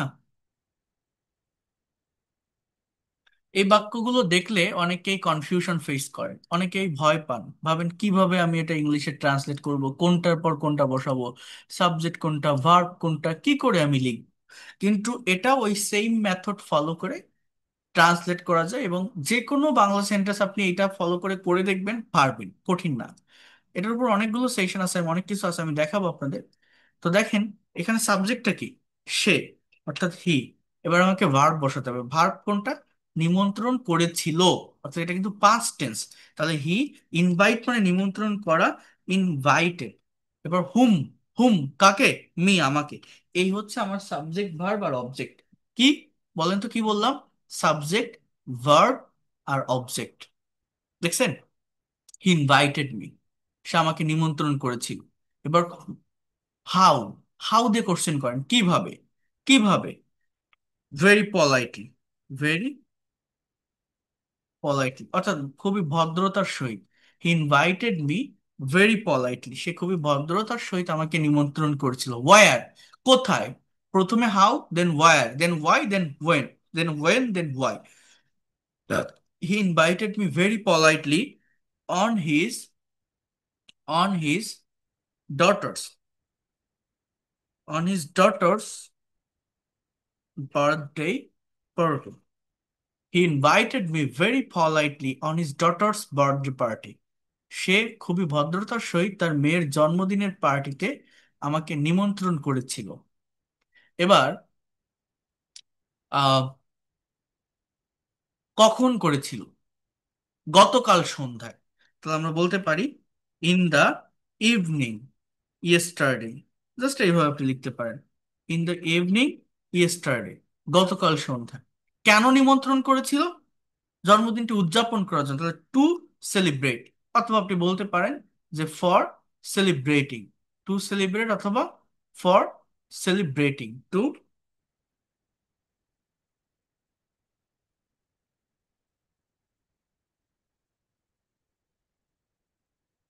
তাহলে কি লিখলাম? To celebrate this birthday party.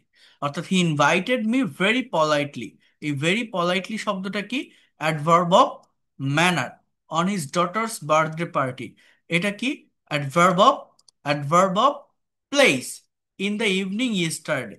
In the evening yesterday, অথবা জাস্ট আপনি বলতে পারেন যে ইয়েস্টারডে ইভিনিং। এটাকে আমি কি বলছি? Adverb of time. Adverb of time two celebrate this birthday party. ঠিক আছে? এই বার্থডে পার্টিটা উপভোগ করার জন্য বা তার জন্মদিনটা উপভোগ করার জন্য, to celebrate her birthday party, you can say that. So এটাকে কি বলতে পারি? Adverb of reason. এটা কিভাবে পাই? ভার্বকে ভার্বকে ওয়াই দ্বারা কোশ্চেন করে। তাহলে কত সহজে যে কোনো শর্ট সেন্টেন্সকেও অর্থাৎ লং সেন্টেন্সে পরিণত করা যায়, যে কোনো বাংলা সেন্টেন্সকেও ইংলিশে ট্রান্সলেট করা যায় এই মেথডটা ফলো করে। আশা করি আপনারা বিষয়গুলো বুঝতে পারছেন। এবং এই জায়গাটাতে দেখেন, আমি আপনাদের একটু দেখাই আমার ট্রান্সলেশনের উপর অনেকগুলো ক্লাস আছে। আপনারা যারা এখানে ক্লাসগুলো করছেন, আপনারা লাস্ট পর্যন্ত যদি আমার সাথে থাকেন, রেগুলারিটি মেনটেন করে যদি এই ক্লাসগুলো করতে পারেন, আপনারা এগুলো পাবেন। আমি আপনাদেরকে দেখাবো, একটা মিনিট।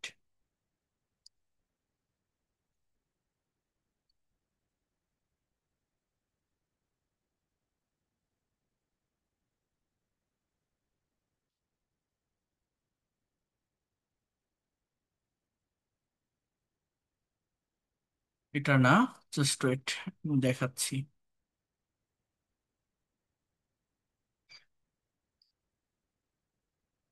এই দেখেন, ফ্রি হ্যান্ড রাইটিং ক্লাস 7। দেখেন কিভাবে যে কোনো বাংলা সেন্টেন্সকে ইংলিশে ট্রান্সলেট করতে হয়, প্রত্যেকটা বিষয় স্টেপ বাই স্টেপ আমার এখানে আলোচনা করা আছে। এবং সবগুলোই নিউজ পেপার রিলেটেড সেন্টেন্স। যেমন দেশের উন্নয়নের প্রতিটি ক্ষেত্রে নারীরা তাদের যোগ্যতা ও দক্ষতার স্বাক্ষর রাখছে, ইংলিশে কি হবে? হ্যাঁ।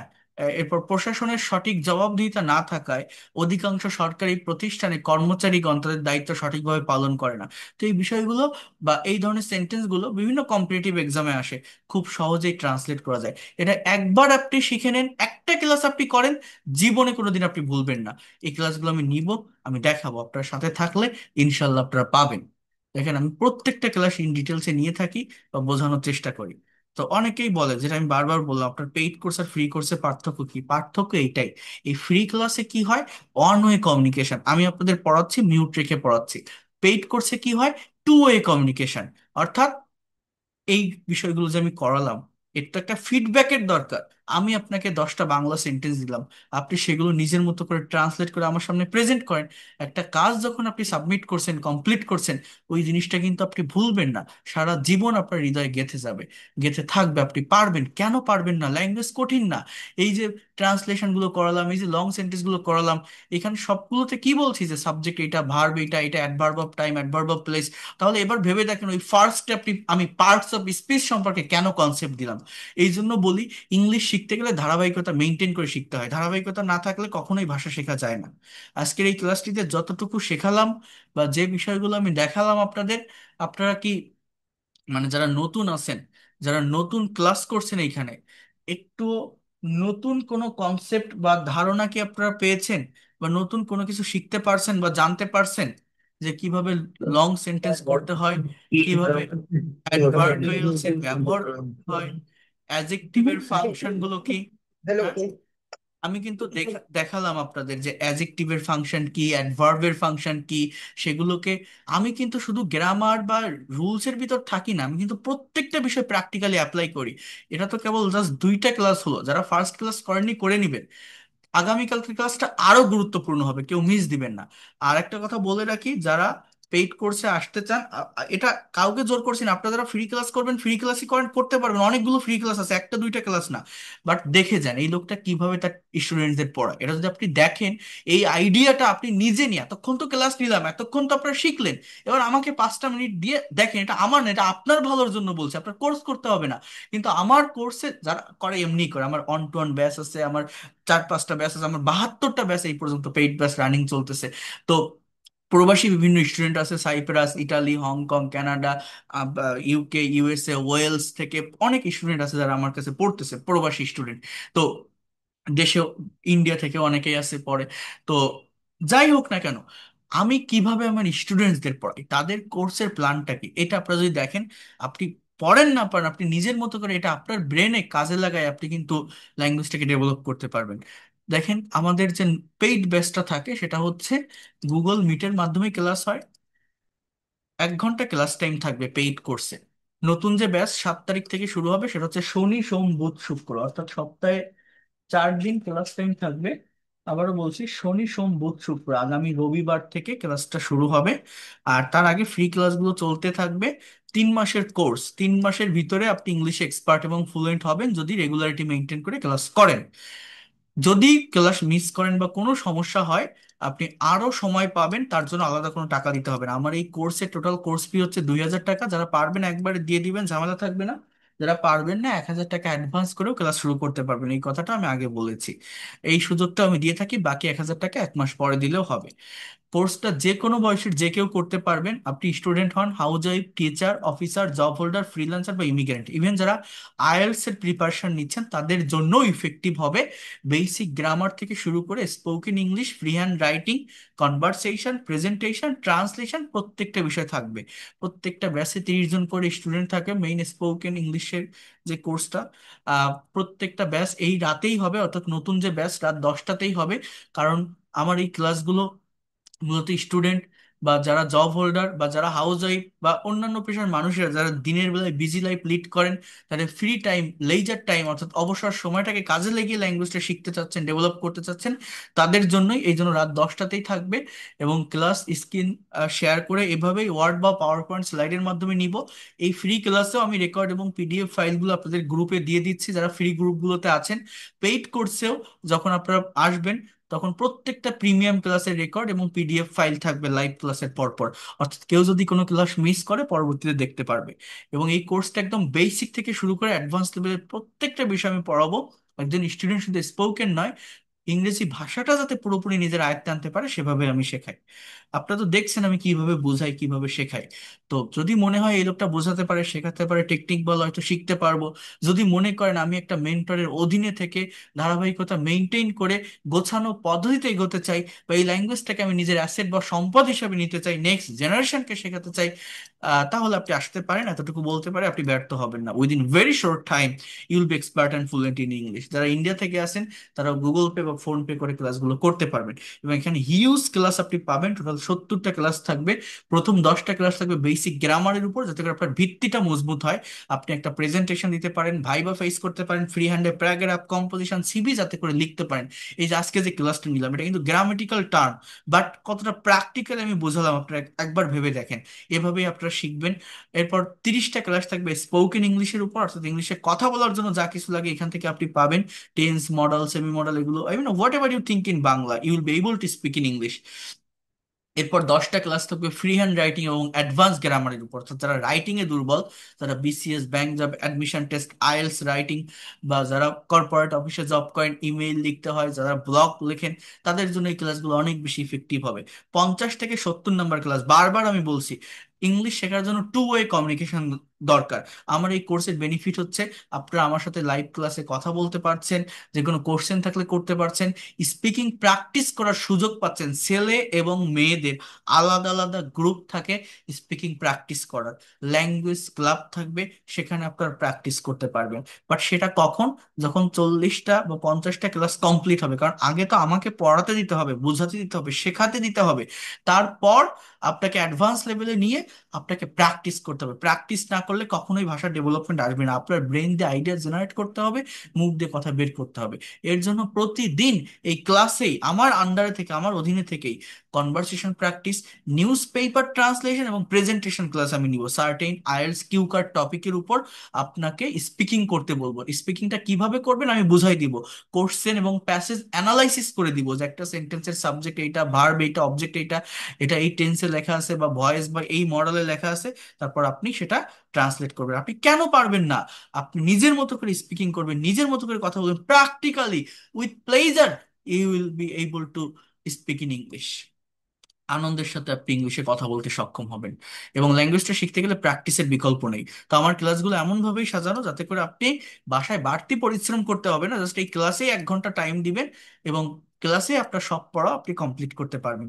2,000 টাকা কোর্স ফি, 1,000 টাকা অ্যাডভান্স করে শুরু করতে পারবেন। এই দুইটা হচ্ছে আমার পার্সোনাল নাম্বার, বিকাশ বা নগদ আছে। এই নাম্বারে সেন্ড মানি করে, এই নাম্বারে হোয়াটসঅ্যাপ আছে, লাস্ট ডিজিট হোয়াটসঅ্যাপে জানালে বা একটা স্ক্রিনশট দিলে আমি আপনাদের পেইড কোর্সের প্রাইভেট ব্যাচে অ্যাড করে নিব, প্রাইভেট হোয়াটসঅ্যাপ গ্রুপে। সেখান থেকে আপনারা সবকিছুই পেয়ে যাবেন। এবং 7 তারিখ থেকে ক্লাস শুরু হবে। যারা ভর্তি হতে চান 7 তারিখের আগে ভর্তি কনফার্ম করলে শুরু থেকেই ডেভেলপ করতে পারবেন, ল্যাঙ্গুয়েজটা শিখতে পারবেন। ঠিক আছে? তো এই হচ্ছে বিষয়। কারো কোনো কোশ্চেন থাকলে এই নাম্বারে নক দিবেন, যোগাযোগ করবেন, আপনারা কথা বলতে পারবেন যে কোনো কোশ্চেন নিয়ে। আর আমার লেখা একটা বই আছে, এটা ফ্রি কোর্স বা পেইড কোর্স, এই যে যে বিষয়গুলো আলোচনা করছি যা দেখালাম সবকিছু এই বইটাতে তুলে ধরা আছে। Complete course of learning English, grammar, pronunciation, spoken, writing, vocabulary, everything you will get here. এটা অনলাইনে আপনারা আমার ওয়েবসাইট থেকে অর্ডার করতে পারবেন, বাংলাদেশের যে কোনো প্রান্ত থেকে অর্ডার করলে পাবেন। এবং আমার পেইড কোর্স যেটা নিয়ে থাকি সেটা এই বইটা থেকে ধারাবাহিকতা মেনটেন করে নিয়ে থাকি। যদি একটা বই আপনার কাছে থাকে এবং রেগুলারিটি মেনটেন করে লাইভ ক্লাস করেন, ল্যাঙ্গুয়েজ শেখাটা অনেক ইফেক্টিভ হবে। আর বই যে লাগবে আপনার ম্যান্ডেটরি না, কারণ পেইড কোর্সে টোটাল কোর্স ফি 2,000 টাকা। বই নিলে আপনাকে সেটা আলাদাভাবে নিতে হবে, এটা 500 টাকা প্রাইস। কিন্তু বই আপনি যদি মনে হয় যে আপনি পিডিএফ থেকে পড়তে পারবেন, তাহলে আপনার বই লাগবে না, কারণ প্রত্যেকটা ক্লাস শেষে আমি পিডিএফ ফাইল, রেকর্ডেড ক্লাস দিব, যে যে বিষয়গুলো পড়াবো প্রত্যেকটা ক্লাসেরই পিডিএফ থাকবে। অর্থাৎ আপনি আহ, সেটার জন্য কোনো টাকা পয়সা বা বাড়তি কোনো ধরনের টাকা পয়সা আপনাকে দিতে হবে না। বাট যদি মনে করেন আমার একটা হার্ড কপি বই লাগবে, কাছে একটা হার্ড কপি বই থাকলে ভালো হয়, তাহলে এটা আপনি নিতে পারেন। এটা আপনার উপর ডিপেন্ড করবে। ঠিক আছে? এটা নিতে আমি কাউকে জোর করব না বা বাধ্য করব না যে আপনাকে বই নেওয়াই লাগবে, এরকম না। কারণ প্রত্যেকটা ক্লাস আমি যাই পড়াই না কেন তার পিডিএফ আপনি পাবেন প্রিমিয়াম কোর্সে আসলেও। ঠিক আছে? সেটা দেখেও আপনি পড়তে পারবেন, আর যদি কারো লাগে তাহলে সেটা আপনারা নিতে পারেন। এটা হচ্ছে বিষয়। তো যারা ভর্তি হবেন জানাবেন। আপনি ভর্তি হওয়ার পর আপনাকে আমি একটা আইডি কার্ড দিব, আপনার এরকম একটা আইডেন্টিটি থাকবে, আপনি আমার ব্যাচে স্টুডেন্ট, যেহেতু আপনি অনলাইনে ক্লাস করছেন। আপনার হোয়াটসঅ্যাপটা যদি ব্যান হয় বা ইনকেস কোনো প্রবলেম হয়, হারিয়ে যায়, আপনি এটা আমাকে দেখালে পরবর্তীতে যে কোনো ব্যাচে আপনি আবার অ্যাড হতে পারবেন, আমি আপনাকে অ্যাড করে নিব। কোর্স শেষে আপনারা সার্টিফিকেট পাবেন প্রত্যেকটা স্টুডেন্টের। আমি তো এটাও দেখিয়েছিলাম, আমি স্পিকিং টেস্ট নিয়ে থাকি। এছাড়া আমার ভোকাবুলারির উপর একটা বই আছে, এই বইটা সবগুলো কপি শেষ হয়ে গেছে, এটা নতুন এডিশন বের হচ্ছে, মিশন ভোকাবুলারি, গল্পে গল্পে ভোকাবুলারি। এটার পিডিএফও আপনারা পেয়ে যাবেন যারা পেইড কোর্সে আসবেন ফ্রিতে। পিডিএফ এর জন্য কোনো টাকা দিতে হবে না, এটা আপনারা ফ্রিতেই পাবেন। ঠিক আছে? আর হার্ড কপি এখনো এটা নতুন যে এটা বের হয়নি, এটা অনেক সুন্দরভাবে প্রত্যেকটা বিষয়ের ভোকাবুলারি গল্পের মাধ্যমে তুলে ধরা হয়েছে, প্রত্যেকটা বিষয় এবং প্রোনাউন্সিয়েশন এবং আপনার everything you will get here. আমি এতটুকু বলতে পারি, আপনি ব্যর্থ হবেন না। বাংলাদেশে তো অনেক বড় বড় প্রতিষ্ঠান আছে, অনেকের ক্লাস আপনারা দেখছেন, পড়েছেন। অনেকে আছেন বিভিন্ন জায়গায় পেইড কোর্স করেন, রানিং স্টুডেন্ট, সেই জায়গায় ক্লাসগুলো করে দেখবেন আর আমার এই ফ্রি ক্লাসগুলো করে যাবেন। যদি বেটার কিছু না পান আপনি তখন বলবেন। এইভাবে আমি স্পিকিং টেস্টও নিয়ে থাকি প্রত্যেকটা স্টুডেন্টের আলাদা করে, যে সে কতটুকু ডেভেলপ করলো, এটা আপনারাও দিতে পারবেন। ঠিক আছে? যারা স্পিকিং টেস্ট দিতে চান আপনারাও দিতে পারবেন। তাহলে আপনাদের যে ভুলগুলো থাকবে, প্রবলেম গুলো থাকবে, সেটা আপনি বুঝতে পারবেন এবং ওভারকাম করতে পারবেন। হয়তো আপনারা এগুলো এখান থেকে বুঝতে পারছেন না, বাট আমি পাঠিয়ে দিব, দিলে আপনারা বুঝতে পারবেন। তো এই হচ্ছে মেইন বিষয়। যারা ভর্তি হতে চান তারা জানাবেন। এতটুকু বলতে পারি, আপনি ব্যর্থ হবেন না, you will get better something. So that's all for today. ভালো থাকবেন সবাই। আগামীকালও জাস্ট টাইমে থার্ড ফ্রি লাইভ ক্লাসে যুক্ত হবেন। থ্যাংক ইউ, আল্লাহ হাফেজ, and see you in the next class.